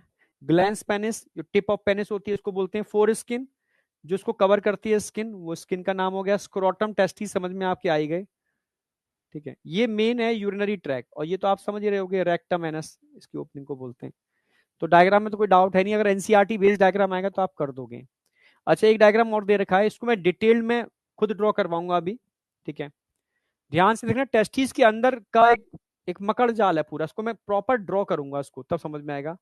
ये टेस्टिकुलर लोब्यूल्स दिखा रखे हैं, अंदर चैम्बर्स होते हैं, इसके अंदर ही नेटवर्क ऑफ ट्यूब्यूल होता है, इसको रटी टेस्टिस बोलते हैं, ठीक है? ट्यूब्यूल का एक नेटवर्क, इनसे बनती है वासा इफ्रेंसिया, और इनसे बनती है एपिडिडाइमिस, और ये एपिडाइमिस बनाती है सीधा वास डिफरेंस, और ये वास डिफरेंस खुलती है यूरेथ्रा, जिसको हम यूरिनो जेनाइटल डक्ट बोलते हैं। ये तीनों मेल सेक्स एसेसरी ग्लैंड्स आ गए, seminal vesicle prostate and bulbo urethral, ठीक है? एक साथ दे दिया हमने। तो डायग्राम क्लियर है, डायग्राम में भी कोई दिक्कत नहीं होनी चाहिए। इनको मैं डिटेल में समझाने वाला हूँ, टेस्टिकुलर लोब्यूल्स कैसे होते हैं, कहाँ होते हैं, अलग से डायग्राम समझाऊंगा। अब आ जाओ थोड़ा बेसिक बातें, जैसे टेस्टिस 1 पेयर होते हैं, it is a primary sex organ, ठीक है? बता चुका हूं मैं। ओरिजिन, मोस्टली ऑर्गन का ओरिजिन मेसोडर्मल होता है, बस ये थोड़ा याद करने वाला पार्ट है, इसकी डायमेंशन, ठीक है? ओवल शेप बोलते हैं। लेंथ कितनी होती है? 4 से 5 सेंटीमीटर, एनसीईआरटी में दे रखी है। विड्थ कितनी होती है? 2 से 3 सेंटीमीटर। और वेट कितना होता है? 14 ग्राम। ये एनसीईआरटी की लाइन है, याद रखनी है, एनसीईआरटी याद रखनी है, भूलते हैं बच्चे, इसलिए मैंने लिख दिया यहाँ पर। पोजीशन कहाँ होती है टेस्टिस? टेस्टिस एब्डोमिनल कैविटी के बाहर होती है। क्यों होती है एब्डोमिनल कैविटी के बाहर? क्योंकि बॉडी का टेम्परेचर थोड़ा ज्यादा होता है स्पर्मेटोजेनेसिस को कराने के लिए, तो बॉडी टेम्परेचर पर स्पर्मेटोजेनेसिस पॉसिबल नहीं है। तो नेचर ने क्या काम किया, टेस्टिस को एब्डोमिनल कैविटी के बाहर कर दिया, और बोला एक्सटर्नल जेनाइटेलिया है, ये बाहर रहेंगे, क्योंकि बाहर का टेम्परेचर बॉडी टेम्परेचर से 1-2 डिग्री सेल्सियस कम होता है, ठीक है? तभी तो ठंडी के टाइम पर टेस्टिस एब्डोमिनल कैविटी के पास आ जाते हैं, और गर्मियों में दूर चले जाते हैं। क्यों? क्योंकि वो भी अपना टेम्परेचर मेंटेन करते हैं, क्योंकि स्पर्मेटोजेनेसिस के लिए बॉडी टेम्परेचर से लगभग 2 से 2.5 डिग्री सेल्सियस कम टेम्परेचर की रिक्वायरमेंट होती है। Yes, in most of the mammals, यानी कुछ मैमल्स ऐसे भी होते हैं जिनमें टेस्टिस इंट्रा एब्डोमिनल होते हैं। यस, बताता हूं अभी। In most of the mammal testis are situated outside the abdominal cavity within a pouch, जिसको हम क्या बोलते हैं? पाउच को स्क्रोटम। क्या बोलेंगे हम? स्क्रोटम, जिसके अंदर 2 स्क्रोटल सैक होते हैं, ठीक है? और हर एक स्क्रोटल सैक के अंदर क्या होते हैं बेटा? टेस्टिस होते हैं। एक्सेप्ट, ये बहुत इंपॉर्टेंट है, प्रोटोथीरियंस। प्रोटोथीरियंस में टेस्टिस एब्डोमिनल कैविटी में होते हैं। एलिफेंट में टेस्टिस, वेल में टेस्टिस एब्डोमिनल कैविटी में होते हैं। सर इनमें क्यों होते हैं? ये भी तो मैमल्स हैं। यस, ड्यूरिंग एवोल्यूशन जिन एनिमल्स ने टेस्टिस के अराउंड एक काउंटर करेंट मैकेनिज्म डेवलप किया, जो टेस्टिस को बॉडी के अंदर रहते हुए भी लगभग बॉडी टेम्परेचर से 2 to 2.5 degree Celsius come temperature maintain कर लेता है, ठीक है, यानी बॉडी के अंदर है पर उस टेम्परेचर, समझ रहे हो, बॉडी के अंदर के टेम्परेचर पर होते हुए भी इनका टेम्परेचर लगभग 2 से 2.5 डिग्री सेल्सियस कम रहता है उस मैकेनिज्म की वजह से। तो ऐसे एनिमल ने टेस्टिस को बाहर नहीं निकाला, ठीक है। हाँ, जो ऐसा नहीं कर पाते उन सब के अंदर टेस्टिस एक्स्ट्रा एब्डोमिनल होते हैं, एब्डोमिनल कैविटी के बाहर होते हैं, ठीक है। The scrotum help in maintaining the low temperature, कितना लो टेम्परेचर, कितना लो, 2 से लेकर के 2.2 to 2.5 degree lower than the normal body temperature. ये किसके लिए नेसेसरी है, नेसेसरी फॉर स्पर्मेटोजेनेसिस, इसका जरूरी है, ठीक है। तो लेंथ 4 से लेकर के 5 सेंटीमीटर हो गई, विड्थ 2 से लेकर के 3 सेंटीमीटर हो गई, ठीक है। वेट लगभग 14 ग्राम हो गया, क्लियर है बिल्कुल। पोजीशन एक्स्ट्रा एब्डोमिनल है, एब्डोमिनल कैविटी के बाहर है, ये ध्यान रखना है आपको, एक्स्ट्रा एब्डोमिनल है, एब्डोमिनल कैविटी के बाहर है। क्यों, क्योंकि उनको लो टेम्परेचर मेंटेन करना है, किनके अंदर, मैमल्स के अंदर, मोस्ट ऑफ द मैमल्स के अंदर। पर कुछ मैमल्स, प्रोटोथीरियंस, एलिफेंट, वेल, इनके अंदर इंट्रा एब्डोमिनल होते हैं क्योंकि वो अंदर रहते हुए भी लो टेम्परेचर मेंटेन कर लेते हैं, ठीक है। और स्पर्मेटोजेनेसिस के लिए लो टेम्परेचर असेंशियल है, क्लियर है बिल्कुल, यहां तक कोई डाउट?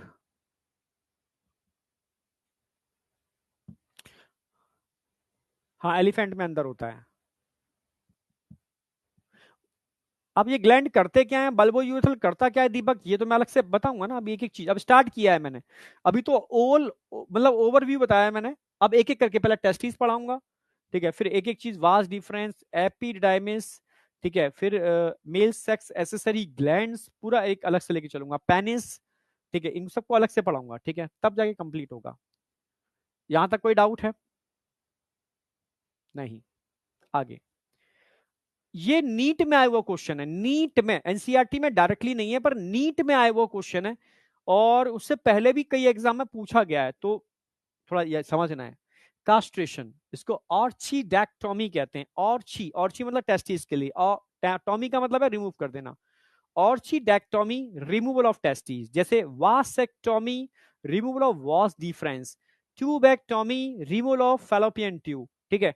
कोलिसिस्टेक्टोमी, रिमूवल ऑफ कोली मतलब गॉल ब्लैडर को रिमूव कर देना, कोलिसिस्टेक्टोमी कहते हैं। जैसे हिस्ट्रेक्टोमी, हिस्ट्रा मतलब यूट्रस, यूट्रस को कट करके रिमूव कर देना, हिस्ट्रेक्टोमी, क्लियर बिल्कुल। तो टॉमी किसी के भी आगे लगा हुआ है तो समझ लो कट करके रिमूव कर देना। तो यहां क्या लिखा है हमने, ऑर्ची, ऑर्चिडेक्टोमी, यानी टेस्टिस का रिमूवल, क्रशिंग ऑफ टेस्टिस या रिमूवल ऑफ टेस्टिस। सर ये कहां होता है, अब तो आप लोगों ने नहीं देखा होगा, ठीक है, अब तो बहुत हाईटेक चीजें हो गई हैं, तो उस जमाने में मतलब मैंने देखा है, हमारे गांव के अंदर, ठीक है, मतलब बहुत गिने चुने 2-4 लोगों के पास ट्रैक्टर हुआ करता था, ठीक है। हाँ, खेत को जोतने के लिए ट्रैक्टर चाहिए होता है, बहुत कम लोगों के पास था, ठीक है। बैल भी सबके पास नहीं होते थे, किसी के पास एक बैल है, किसी के पास बैल गाड़ी है, किसी के पास हल है।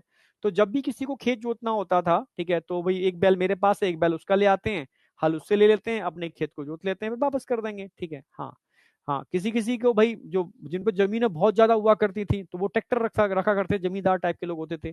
एक आम इंसान के पास छोटी मोटी जमीन होती थी, वो हल से इनसे सबके बेचारा अपनी जमीन को मतलब काम कर लेता था, ठीक है, बैलों का यूज करके अपना रोजी रोटी चलाता था, ठीक है, क्योंकि उसका जरूरत, ट्रैक्टर खरीदने की जरूरत ही नहीं है उसको, ठीक है। तो वहां उस जमाने में बैल यूज होते थे, जबकि आज की डेट में आप देखोगे बैल कहीं दिखते हैं आपको, क्योंकि आप दिखते ही नहीं है। बैल बनते कैसे हैं, ठीक है, मैं बताता हूं, ठीक है। जब गाय, ठीक है, मेल बेबी को जन्म देती है, तो उस समय क्या करते थे, जन्म होते ही उनकी टेस्टिस को कट करके रिमूव कर दिया जाता था या क्रश कर दिया जाता था। इसको कास्ट्रेशन बोलते हैं। सर इससे फायदा क्या है, क्योंकि बैल बैल समझते हो ना, हाँ, जैसे सांड है, सांड तो समझते हो ना, सांड में टेस्टिस होते हैं, सांड कितना खतरनाक होता है, ठीक है, यस, सामने भी चलेगा उठा के फेंक देगा। अब सांड से तुम कहो कि खेतों को जोतो, सांड से तुम कहो कि कूलू, जो कूलू का बैल कहते हैं ना पहले, हाँ, वो मतलब गन्ने के रस से गुड़ बनाने के लिए ऐसे ऐसे बैलों को घुमाया जाता था उसके चारों तरफ बहुत घंटों तक, ठीक है। तो सोचो, क्या आप सांड को काम करवा लोगे, ये करेगा ही नहीं, सब तोड़ तोड़ के रख देगा सारा का सारा, ठीक है, क्योंकि मैं एग्रेसिव होता है बहुत ज्यादा, ठीक है, गुस्से वाला, समझ रहे हो। हाँ, तो ऐसे लोगों को कंट्रोल करने के लिए ये मैकेनिज्म आई, ठीक है, जिसमें ताकत और बढ़ गई, ताकत की कमी नहीं होती, बैल बहुत ताकतवर होता है, ठीक है, जो बड़े से बड़े काम कर लेता है, पर वो एग्रेसिव नहीं होता, समझ रहे हो। हाँ, मतलब अनकंट्रोल नहीं होता। अनकंट्रोल जैसे सुना भी होंगे, टर्म यूज करते हैं, ठीक है, सांड हो रहा है, सांड अनकंट्रोल, मतलब किसी की बात ही नहीं सुनना है, उठपटांग हरकतें कर रहा है, ठीक है, मतलब तब गांव में लोग कहते हैं सांड हो रहा है ये सांड, ठीक है। तो समझ में आया, फिर उसको समझ दो चार मतलब पिटाई भी होती थी कि वो ऐसी हरकतें करेगा पिटे गई। तो उस समय जो सांड होते थे उनको बैल में कन्वर्ट किया जाता जन्म होते ही, कैसे, उनके टेस्टिस को रिमूव करके, ठीक है। तो कास्ट्रेशन में होता है make the animal less aggressive, इसको डोडी सेल कहते हैं, ठीक है, लेस एग्रेसिव को डोडी सेल बोलते हैं। Because level of testosterone hormone decrease, उनके टेस्टोस्टेरोन हार्मोन को कम कर दिया जाता है क्रसिंग ऑफ टेस्टिस करके, यानी बुल कन्वर्ट इनटू बुल ऑक, यानी सांड को बैल में कन्वर्ट करने की मैकेनिज्म को ही हम कास्ट्रेशन बोलते हैं। क्या बोलते हैं? कास्ट्रेशन। तो ये नीट में आया हुआ क्वेश्चन है, तो मैंने एक बार बता दूं, एक बार आपको बाई चांस ऐसी चीज रिपीट हो जाए, ठीक है।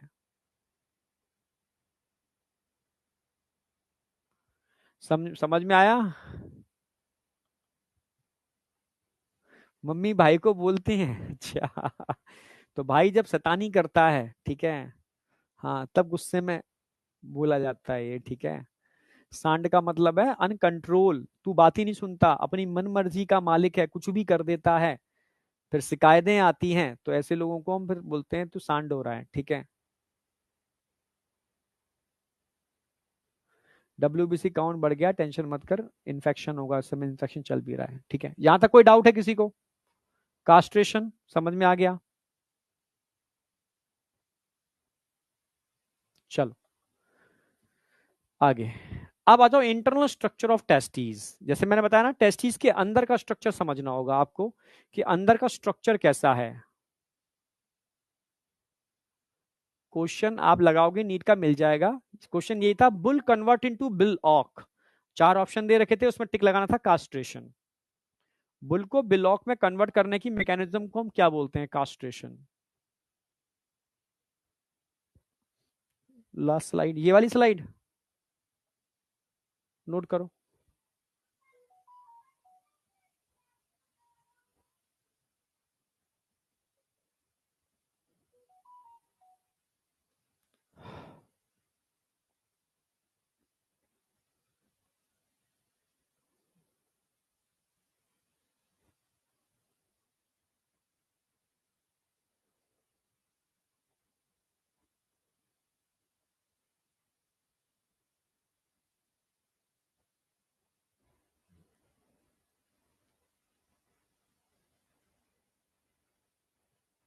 थोड़ा बहुत हीमोग्लोबिन ज्यादा है, कोई दिक्कत वाली बात नहीं है।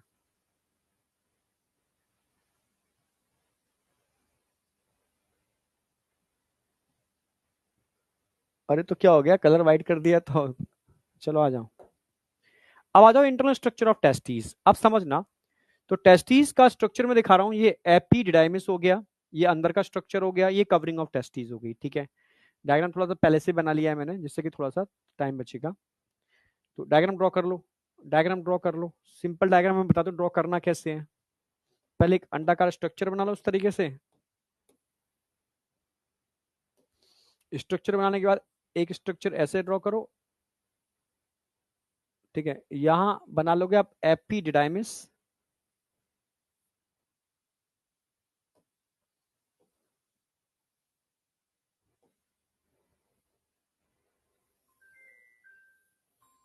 एपिडाइमिस हो गया, और यहां पर नेटवर्क ऑफ ट्यूब्यूल बन जाएगा,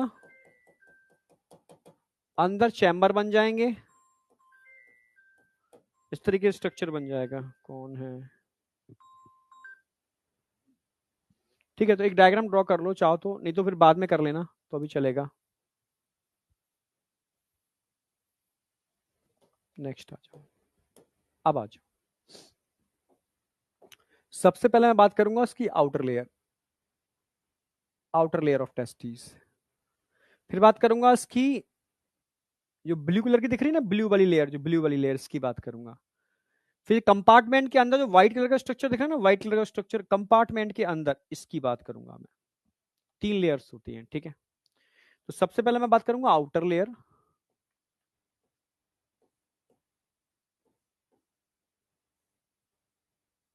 सबसे आउटर लेयर, इसको बोलेंगे ट्यूनिका वेजिनालिस।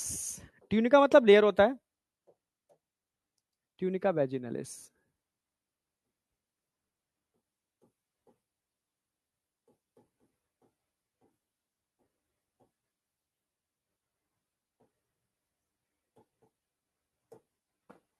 ठीक है, आउटर लेयर है ट्यूनिका वेजिनलिस।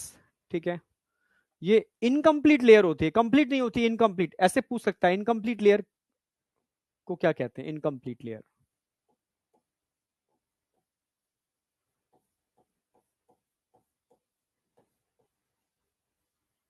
बस ये क्वेश्चन आ सकता है। ठीक है, आप जो ब्लू कलर के कंपार्टमेंट दिख रहे हैं ना, इस लेयर को बोलते हैं ट्यूनिका मिडिल लेयर बोलेंगे। पहले तो मिडिल लेयर, मिडिल लेयर लिख देता हूं मैं।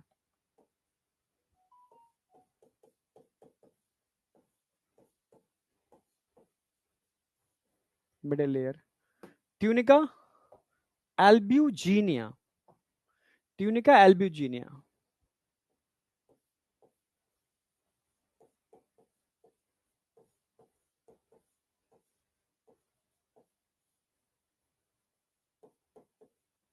वीएवी याद रखना, वीएवी, वीएवी, पहले वी आएगा, फिर ए आएगा, फिर वी आएगा। ठीक है, tunica vaginalis albuginea middle layer है। ठीक है, ये क्या बनाती है? फॉर्म कंपार्टमेंट, कंपार्टमेंट बना रही है, छोटे छोटे कंपार्टमेंट बना रही है। ठीक है, और एक टेस्टिस में इस तरीके के लगभग 250 कंपार्टमेंट होते हैं। आप जानते हो ये वाली बात? हाँ, ठीक है, एनसीईआरटी की लाइन ही मैं ऐड कर रहा हूं उसके अंदर ठीक है, ट्यूनिका कौन है यार?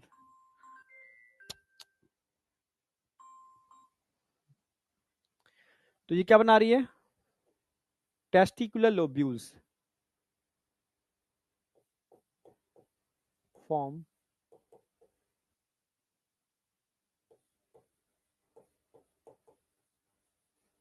Testicular lobules.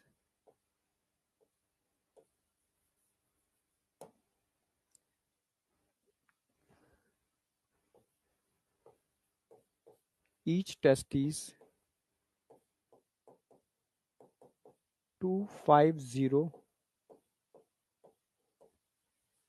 हर एक टेस्टिस में लगभग 250 लोब्यूल तक होते हैं। ठीक है, अब आ जाओ सबसे नीचे की लेयर, इसको बोलेंगे सबसे inner, middle inner.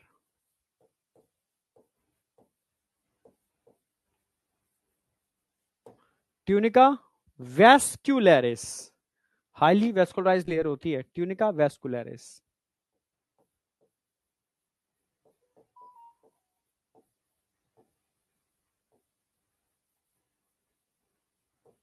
Tunica vascularis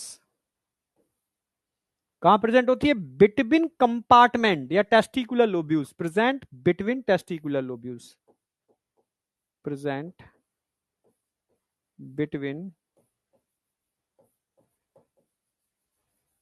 testicular lobules. यहां तक कोई डाउट? 3 लेयर समझ में आ गई होंगी। आपसे पूछेगा टेस्टिस की इनकम्प्लीट लेयर कौन सी होती है? आउटर लेयर होती है। ठीक है, वी ए वी, ये वी का मतलब हो गया वेजिनालिस, एल्ब्यूजिनिया, फिर अंदर की वेस्क्युलरिस। सबसे वेस्कुलर लेयर अंदर ही होगी, बाहर तो होगी नहीं। ठीक है, तो वी ए वी आपको याद रहेगा। ठीक है, और बीच में एल्ब्यूजिनिया। ठीक है, जो टेस्टिकुलर लोब्यूल्स बनाती है, जो ईच टेस्टिस में लगभग ऐसे ही 250 कंपार्टमेंट होते हैं जिनमें कोइल्ड स्ट्रक्चर होते हैं, जिनको सेमिनिफरस ट्यूब्यूल्स बोलते हैं, जिनके अंदर स्पर्म का फॉर्मेशन होता है। ठीक है, तो ऐसे 250 कंपार्टमेंट बनाती है टेस्टिकुलर लोब्यूल्स, और कंपार्टमेंट के बीच में जो टिश्यू भरे हुए हैं वह inner layer tunica vascularis, present between testicular lobules. तो 3 तरह के क्वेश्चंस आपके सामने हैं जो आ सकते हैं। तो जहां जहां ड्रॉ मुझे लग रहा है हो सकता है मैं कर रहा हूँ, थोड़ा टाइम बच जाएगा इसमें, तो टाइम बचा लिया है। सुंदर सा बना हुआ है, इतना सुंदर बनाने में थोड़ा टाइम लग जाएगा मुझे। ठीक है, क्योंकि मुझे एकदम नोट्स चाहिए, एकदम नीट एंड क्लीन, मतलब परफेक्ट, एकदम परफेक्शन होना चाहिए। क्योंकि बच्चे अगर नोट्स नहीं भी बना पाते हैं तो कम से कम वो सीधा प्रिंट निकाल करके एकदम परफेक्टली चीजों को कर सकते हैं।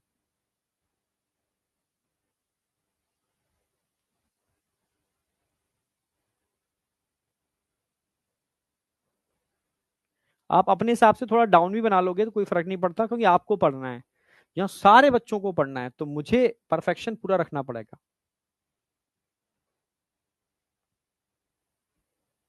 हाँ, इन लोब्यूल्स के अंदर टिश्यू भरे पड़े ना। अब इन टिश्यू के बीच में ट्यूब्यूल्स हैं, इनको बोलते हैं, अब आ जाओ ट्यूब्यूल्स पे,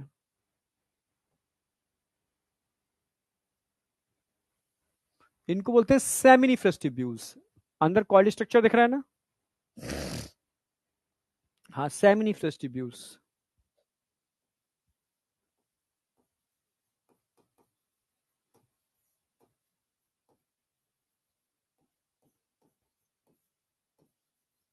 seminiferous tubules.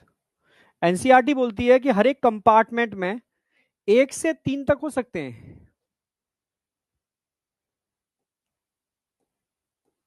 Each lobule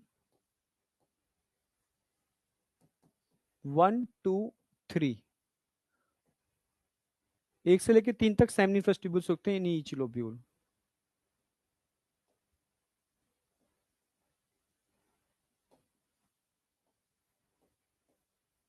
in each lobules, ठीक है। अच्छा, इनसे एक डक्ट निकलती है, डक्ट दिख रही है ना, इनसे सबसे एक डक्ट निकल रही है, इन सारे कैसे मान लो, जैसे एक सेमिनिफरस ट्यूब्यूल है, दूसरी सेमिनिफरस ट्यूब्यूल्स है, तीसरी है, इन सब के मिलने से कॉमन डक्ट बनती है, एक कॉमन डक्ट बनती है, कॉमन डक्ट। जो कॉमन डक्ट बनती है ना, इसको क्या बोलते हैं, इसको बोलते हैं ट्यूबुलाई रेक्टी।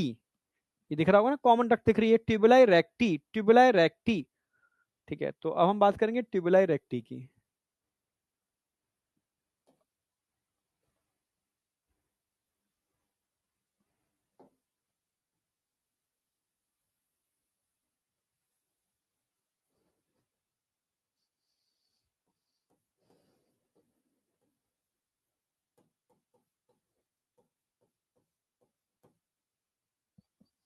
और सारी ट्यूबुलाई रेक्टी आपस में मिलकर के एक नेटवर्क ऑफ ट्यूब्यूल बनाते हैं, network of tubule.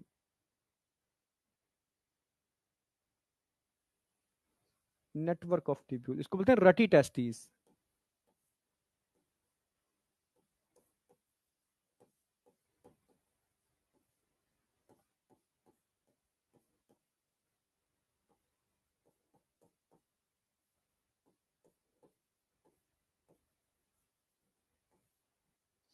रटी testis, network of tubule, ठीक है। अब सारे नेटवर्क ऑफ ट्यूब्यूल मिलकर के कॉमन डक्ट बनाते हैं, कॉमन डक्ट बनाते हैं सब मिलकर के, इसको बोलते हैं वासा इफ्रेंसिया। 10 से 12 होते हैं, जो फ्रॉग में कराए थे मैंने, फ्रॉग में भी 10 से 12 होते हैं, ध्यान रखना।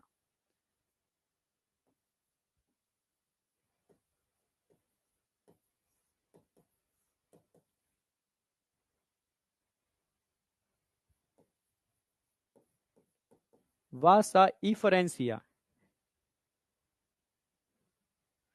और सारे वासा इफरेंसिया 10 से 12 हैं, कितने, 10 से 12, 10 to 12। ये मिलकर के कॉइल्ड स्ट्रक्चर बनाते हैं, हाईली कॉइल्ड स्ट्रक्चर। 20 फीट लंबी कॉइल हो सकती है एक खोलोगे तो। यस, इसको बोलते हैं कॉइल्ड स्ट्रक्चर को एपिडिडाइमिस।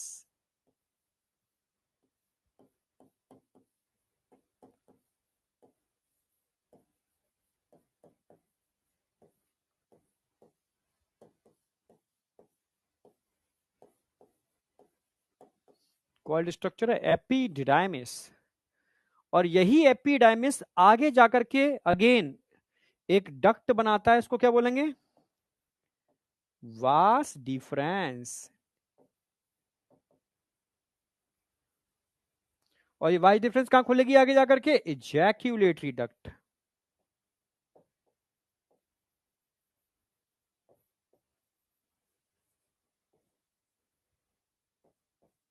इजैक्यूलेटरी डक्ट कहां खुलेगी फाइनली जाकर के, अगर सीक्वेंस बनाओ ना तो पूरा यहां तो स्पर्मेटोजेनेसिस हो रही है, यहां से यहां, यहां से यहां, फिर यहां, स्पर्म यहां पहुंचे, यहां से यहां, यहां, और फिर फाइनली यूरेथ्रा।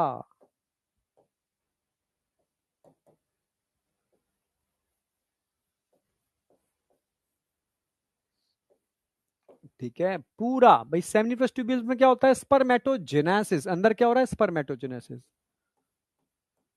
स्पर्मेटोजेनेसिस।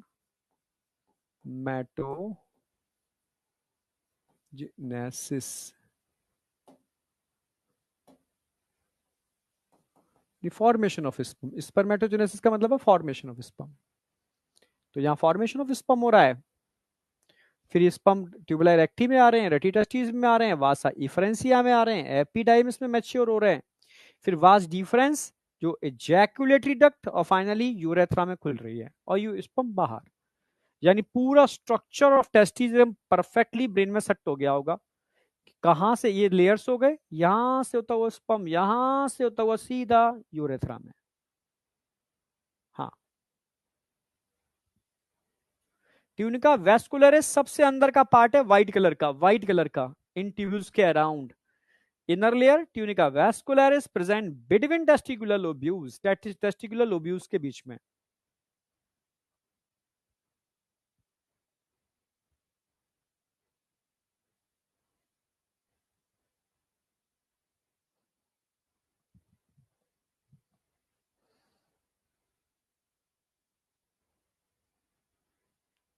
जो नोट्स नहीं बना पा रहे हैं किसी कारण से, तो प्रिंट निकलवा लो, ठीक है। एक ही पेज पर 4 स्लाइड बहुत अच्छे से आ जाती हैं।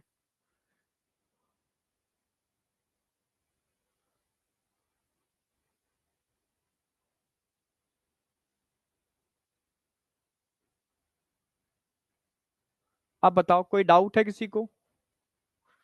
किंगिंग नहीं हूं बेटा, ठीक है, एक टीचर हूं और तो मैं कोशिश करता हूं कि हर चीज समझा पाऊं अच्छे से, ठीक है। हाँ, सेमिनिफरस ट्यूब्यूल्स के अराउंड जो भी टिश्यू है वो ट्यूनिका वेस्कुलरिस है, ट्यूनिका वेस्कुलरिस है।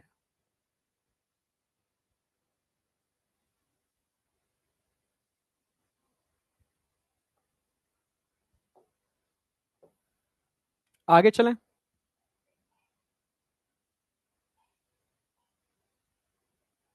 अगर मैं टेस्टिस को यहां से कट करके देखूं, इंटरनल स्ट्रक्चर एक और देख सकता हूं मैं, दो फायदे होंगे।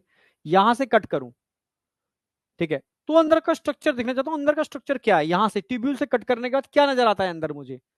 तो इस पर क्वेश्चन बनते हैं अच्छे खासे, ठीक है, तो इसको समझ लेना कि TS of testis from seminiferous tubules. मैंने ये लिया और ये टेस्टिस के एक पार्ट को कट कर दिया मैंने, ये कट किया, समझना। और इसके अंदर क्या थे, सेमिनिफरस ट्यूब्यूल्स। एक दिखा दे रहा हूं मैं प्रॉपर बना करके, और भी होंगे, ऐसी बात नहीं है, 2 से 3 तक हो सकते हैं। तो ये भी सेमिनिफरस ट्यूब्यूल्स है, ये भी सेमिनिफरस ट्यूब्यूल्स है। एक को प्रॉपर दिखा दिया है, टीएस ऑफ टेस्टिस है, सेमिनिफरस ट्यूब्यूल्स कट करते हुए। अगर ध्यान से देखोगे तो इन सेमिनिफरस ट्यूब्यूल्स के अंदर एक खास टाइप के सेल्स देखने को मिलेंगे आपको, ये ऐसे ऐसे।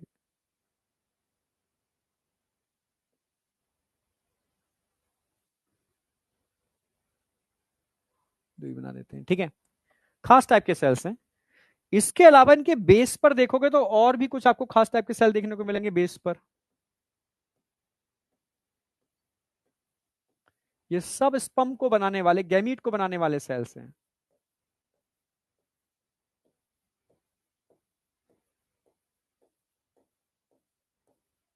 सेमिनिफरस ट्यूब्यूल्स के अंदर होते हैं, ठीक है। और फाइनली ये सेल जो होते हैं ये करते क्या है, ये गैमीट को मैच्योर करते हैं। जब गैमीट मैच्योर हो जाते हैं, स्पर्म मैच्योरेशन इन्हीं के अंदर, ये मैच्योर हो गए, ये न्यूट्रिशन दे रहे हैं, मैच्योर कर रहे हैं, न्यूट्रिशन दे रहे हैं गैमीट को,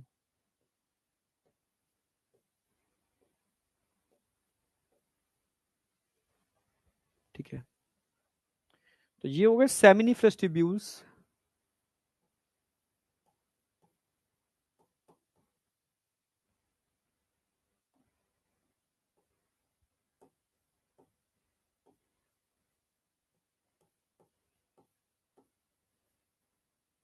इसमें 2 टाइप के सेल दिख रहे होंगे आपको, स्पर्मेटोगोनिया और सर्टोली सेल। इसमें आपको एक तो दिख रहे हैं स्पर्मेटोगोनिया,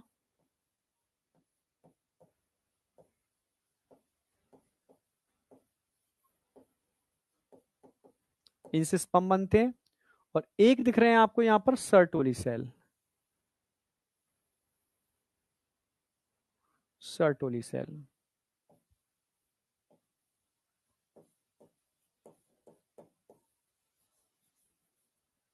स्पर्मेटोगोनिया और सर्टोली सेल ये अंदर दिख रहे हैं आपको सेमिनिफरस ट्यूब्यूल्स के अंदर। स्पर्मेटोगोनिया से क्या बनते हैं? इनसे बनते हैं स्पर्मेटोजोआ। स्पर्मेटिड बनते हैं पहले, स्पर्मेटिड्स,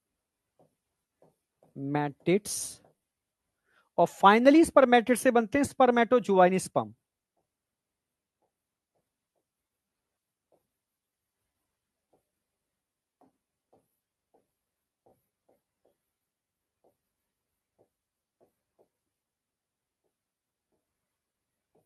ये प्रोसेस है पूरी की पूरी, ठीक है। अब बात करूंगा इसके बाहर क्या है। यहां पर कुछ सेल देखने को मिल रहे हैं, ये सेल दिख रहे हैं ना आपको, ये ये लिडिक सेल्स हैं, लिडिक सेल्स। इस बाहर वाले स्पेस को हम बोलते हैं इंटरस्टिशियल स्पेस। बाहर वाले स्पेस को हम इंटरस्टिशियल स्पेस बोलेंगे, जिसके अंदर सब चीजें होती हैं।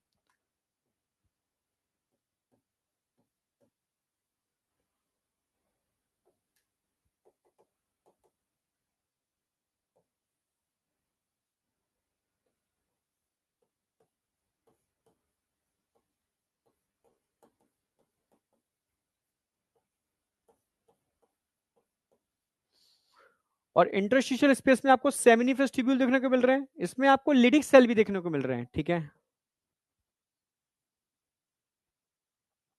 इसमें लिडिक सेल्स होते हैं।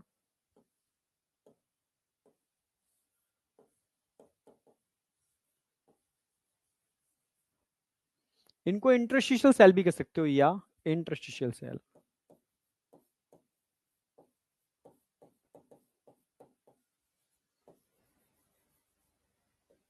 ये हो गए, ठीक है। ये इसी स्पेस में देखने को मिलते हैं। प्लस यहां पर ब्लड वेसल्स भी हैं, लिम्फ वेसल्स भी हैं, etcetera. Blood vessels, lymph vessels, ये सब चीजें इसी में देखने को मिलेंगी आपको। प्लस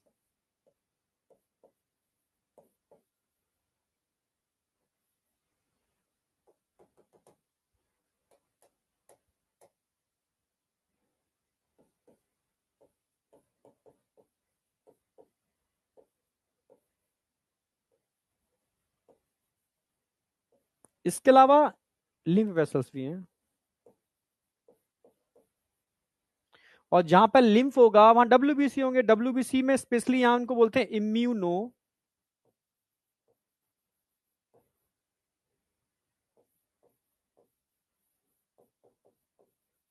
इम्यूनोलॉजिकली कॉम्पिटेंट सेल बोलते हैं।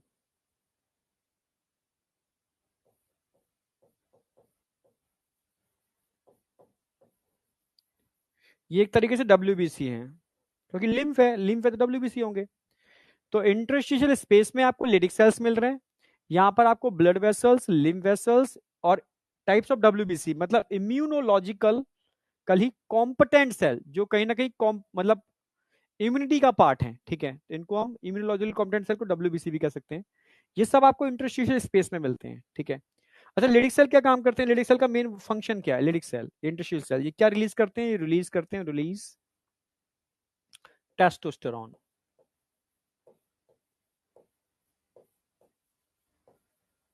जिसको हम एंड्रोजन भी कहते हैं,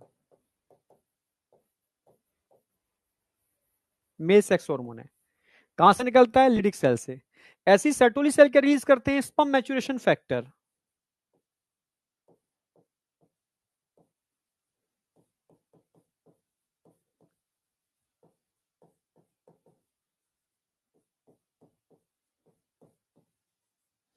क्लियर है? बिल्कुल, हाँ।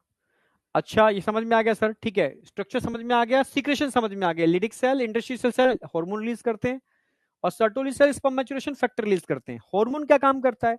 ये हार्मोन स्पर्मेटोजेनेसिस कराता है। यही एंड्रोजन क्या कराते हैं? स्पर्मेटोगोनिया को स्पर्मेटिड में कन्वर्ट करते हैं। अब स्पर्मेटिड को मैच्योर करने के लिए किसकी जरूरत पड़ेगी? स्पर्म मैच्योरेशन फैक्टर की। वो कौन करेगा? वो ये करेंगे।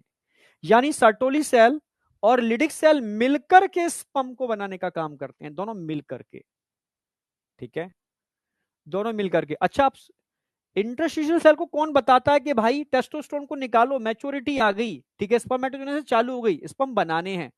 और इनको कौन बताता है कि भाई स्पर्म को मैच्योर करो? तो इसके लिए कहीं ना कहीं आपका ब्रेन यानी पिट्यूटरी रिस्पॉन्सिबल होती है। ब्रेन के अंदर पिट्यूटरी, ये आपकी पिट्यूटरी है। पिट्यूटरी के अलावा भी हाइपोथैलेमस उससे जुड़ा होता है, हम बता चुके हैं आपको हाइपोथैलेमस।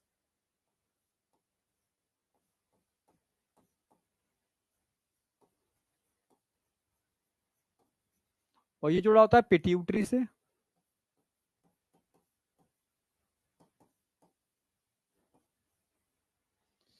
और आपको पता होना चाहिए कि हाइपोथैलेमस से एक हार्मोन निकलता है जो पिट्यूटरी को कंट्रोल करता है, उसका नाम है GnRH, गोनाडोट्रोफिन रिलीजिंग हार्मोन। तब जाके पिट्यूटरी दो गोनाडोट्रोफिन हार्मोन रिलीज करती है, एक तो करती है LH ल्यूटिनाइजिंग हार्मोन, और एक करती है FSH, FSH follicle stimulating hormone. ये फॉलिकल स्टिमुलेटिंग हार्मोन कहता है सर्टोली सेल से कि भाई तुम्हारा समय आ गया, चालू हो जाओ। और LH लिडिक सेल से कहता है कि भाई तुम्हारा समय चालू आ गया कि तुम हार्मोन निकालो। यानी hypothalamus GnRH gonadotrophin releasing hormone की हेल्प से पिट्यूटरी को बोलता है, तब ये LH के थ्रू इसको एक्टिवेट करके इसको निकालती है, ये चालू हो जाता है। ये FSH के थ्रू इसको निकालती है, तब मैच्योरेशन होता है, तब जाकर के स्पर्म बन पाते हैं। यानी स्पर्म के बनाने में, हाँ स्पर्म के बनाने में आप समझ रहे हो, हाइपोथैलेमस का भी रोल है, पिट्यूटरी का भी रोल है, और इससे निकलने वाले LH FSH का भी रोल है, ठीक है, और टेस्टिस के लिडिक सेल का भी रोल है, और सर्टोली सेल का भी रोल है। तब जाकर के ये स्पर्मेटोजेनेसिस हो पाती है, स्पर्म बन पाते हैं। यहां तक कोई डाउट है?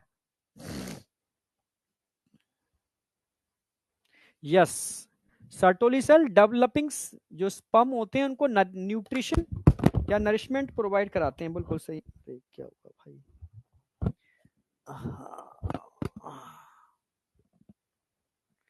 Okay, any doubt? Casket system तो नहीं बोलोगे, पर हाँ मतलब कास्केट सिस्टम के अंदर हर product act as a catalyst, पर ये सब चीज जुड़ी हुई हैं बिल्कुल। यानी हाइपोथैलेमस पिट्यूटरी को बोलेगा GnRH के थ्रू, और एक भी हार्मोन निकलना बंद हो गया तो प्रोडक्ट नहीं बनेगा। पिट्यूटरी LH निकाल रही है जो इंटरस्टिशियल सेल से टेस्टोस्टेरोन एंड्रोजन निकलवा रहा है, FSH निकाल रही है जो सर्टोली सेल से स्पर्म मैच्योरेशन फैक्टर निकलवा रहा है।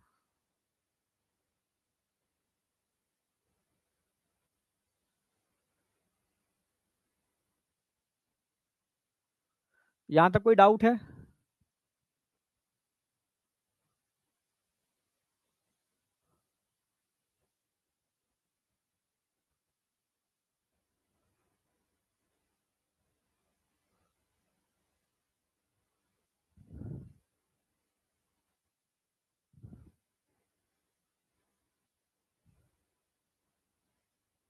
BMS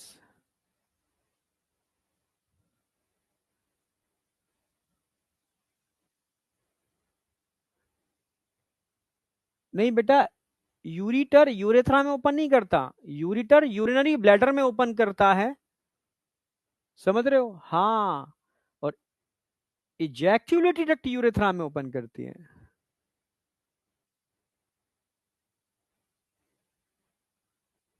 ठीक है, अब कंसेप्ट समझ में आया होगा आपको एग्जैक्ट एक्चुअल में है क्या। यहां तक कोई डाउट है तो मुझे बताओ।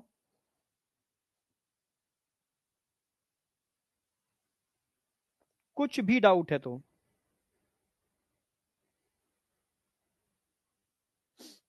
एनसीईआरटी में एक डायग्राम दे रखा है, ये है, तो बताने चाह रहे हैं कि इंटरस्टिशियल सेल एनसीईआरटी के हिसाब से कहां पर है, स्पर्मेटोगोनिया कहां है, स्पर्मेटोजुआ कहां है, सर्टोली सेल का, इन चारों की पोजीशन ध्यान रखना। इंटरस्टिशियल सेल बीच में है, स्पर्मेटोगोनिया ये है, स्पर्मेटोजुआ ये है, सर्टोली सेल यहां दिखा दो बीच में ये है। ये आपको पता होना चाहिए। ये मैंने डायग्राम बनवा दिया है आपका अच्छे से, ठीक है, पर एनसीईआरटी में भी दे रखा है, तो आपको ये पता होना चाहिए। एक्सटर्नल जेनाइटेलिया, इसमें दो चीजें आती हैं एक्सटर्नल, इसमें स्क्रोटम और पेनिस। तो स्क्रोटम तो स्किन का पाउच है, बता चुका हूं। पेनिस मेल कॉपुलेटरी ऑर्गन है। Penis is the male external genitalia, ठीक है। It is made up of special tissue, special tissue. अब कौन कौन से दो स्पेशल टिश्यू थे, जरा बताओ। वो स्पेशल टिश्यू कौन से थे, क्योंकि एनसीईआरटी में दे रखा है, अभी बता के चुका हूं मैं आपको। एक कॉर्पस स्पॉन्जियोसम,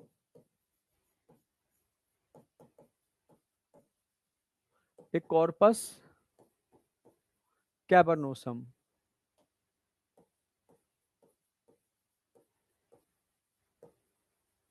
स्पॉन्जियोसम और cavernosum that help in erection. इन दो टिश्यू की वजह से ही इरेक्शन हो पाता है पेनिस, पेनिस के अंदर, ठीक है, इरेक्शन ऑफ पेनिस।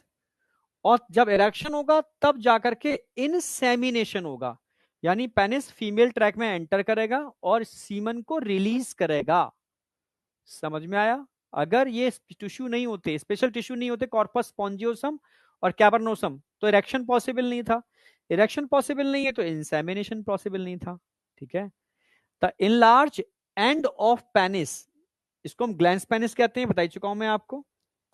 जो कि स्किन से कवर्ड होता है, स्किन को हम प्रीप्यूस या फोर स्किन कहते हैं। अब इन दो टिश्यू को समझना चाहते हो तो मैं ऐसे दिखा सकता हूं, पूरा हमने डायग्राम बना दिया है। देखो ये तो हो गया आपका ये तो हो गया आपका कैवर्नोसम। मैं दिखा देता हूं आपको।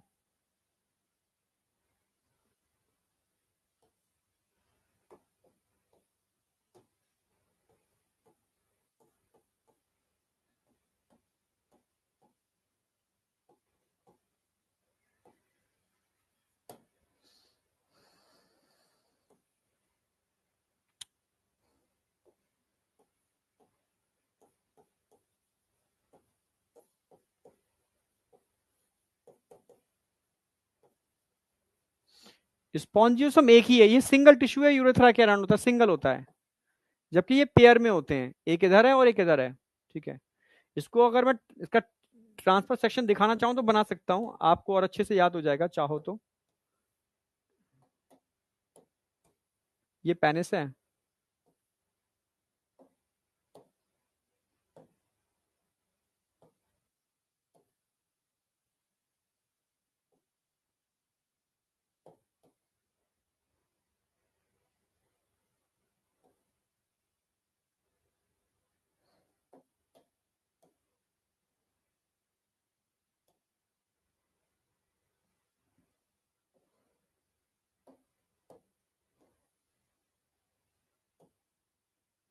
ये आ गया स्ट्रक्चर, ठीक है, इस तरीके से होगा। ये ब्लड वेसल्स हैं इसके अराउंड, सेंटर में यहाँ यूरेथ्रा होती है।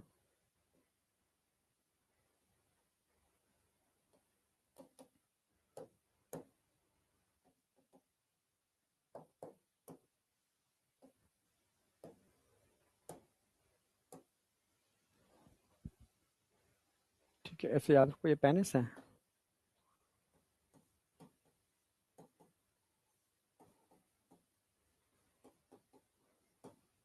ये डोर्सल साइड है तो नीचे वेंट्रल साइड है, ध्यान रखना।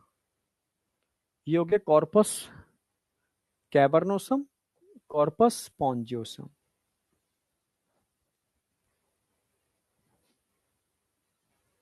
डोर्सल वेंट्रल समझो, ये ह्यूमन है और ये इसका अगर पेनिस है, तो पेनिस का ऊपर वाला डोर्सल हो गया, तो नीचे वाला क्या होगा, वेंट्रल, ऐसे, ठीक है। तो ये हो गया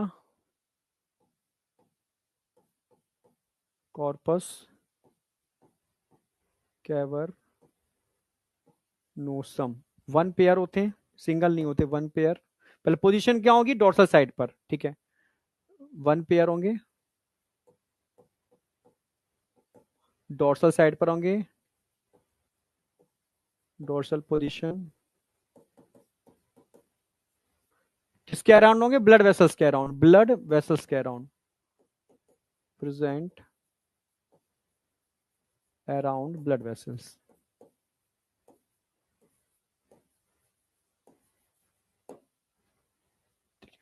Both are responsible for erection.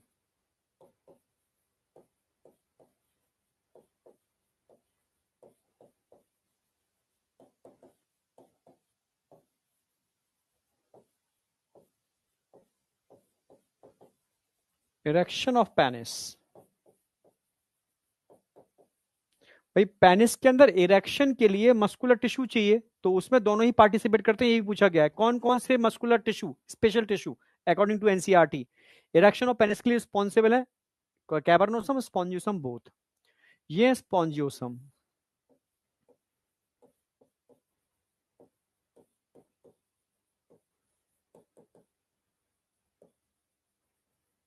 ये सिंगल होते हैं,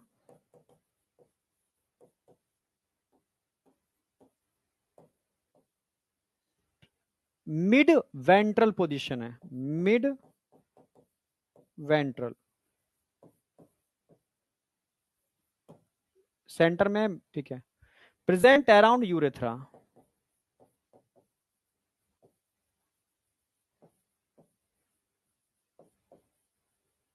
और एक और क्वेश्चन आ गया, इनमें से कौन सी टिश्यू ऐसे हैं जो आगे आगे ग्लैंस पेनिस बनाएंगे, तो ग्लैंस पेनिस वही बनाएगा जो यूरेथ्रा के अराउंड होता है,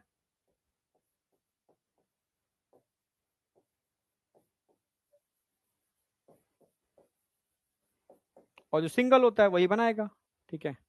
तो स्पॉन्जियोसोम हो गया, बस पोजीशन तुम्हें पता होनी चाहिए, कौन सी पोजीशन कहां पर है, कौन पेयर में है, कोई कौन सिंगल है, ठीक है। और ये यूरेथ्रा होगी, ये वाली सेंटर वाली यूरेथ्रा है।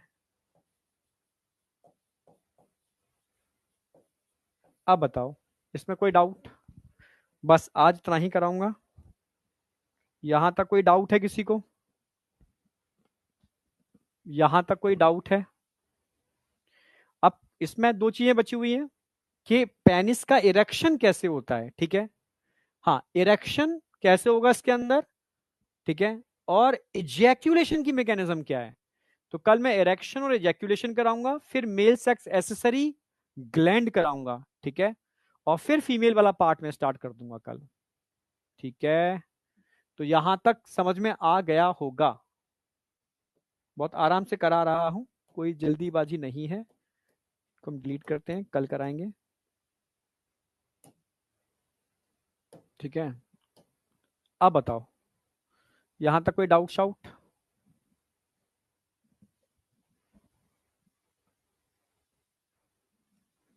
अरे कॉर्पस लिख दो, अगर लिख गया होगा तो उसको सी कर दो, क्या है यार, लोग कहाँ हैं? इसमें नहीं है,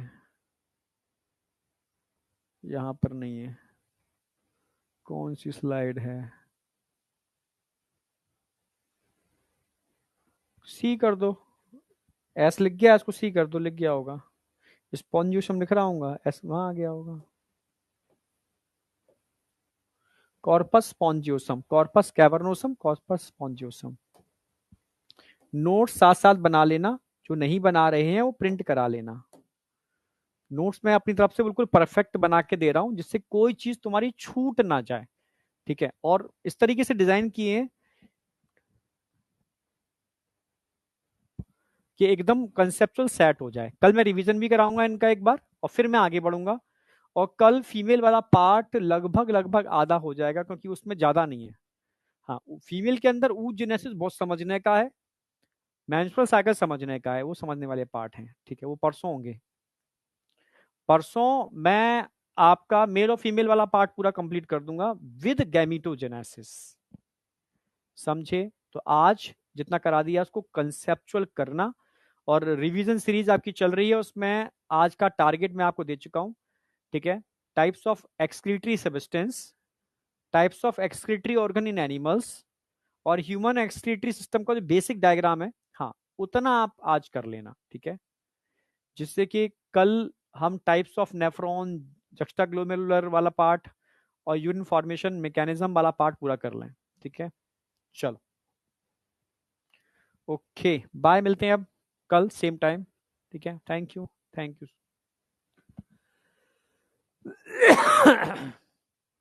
रिवीजन एक महीने में तुम संग मेरे संग चलते रहे ना, तो लगभग एक महीने 6 दिन के अंदर पूरा 11th आपके ब्रेन में सेट होगा। बहुत ज्यादा टाइम नहीं मांग रहा हूं आपसे, बहुत थोड़ा टाइम, ठीक है। पीपीटी पीपीटी तुरंत अपलोड कर रहा हूं, तुरंत।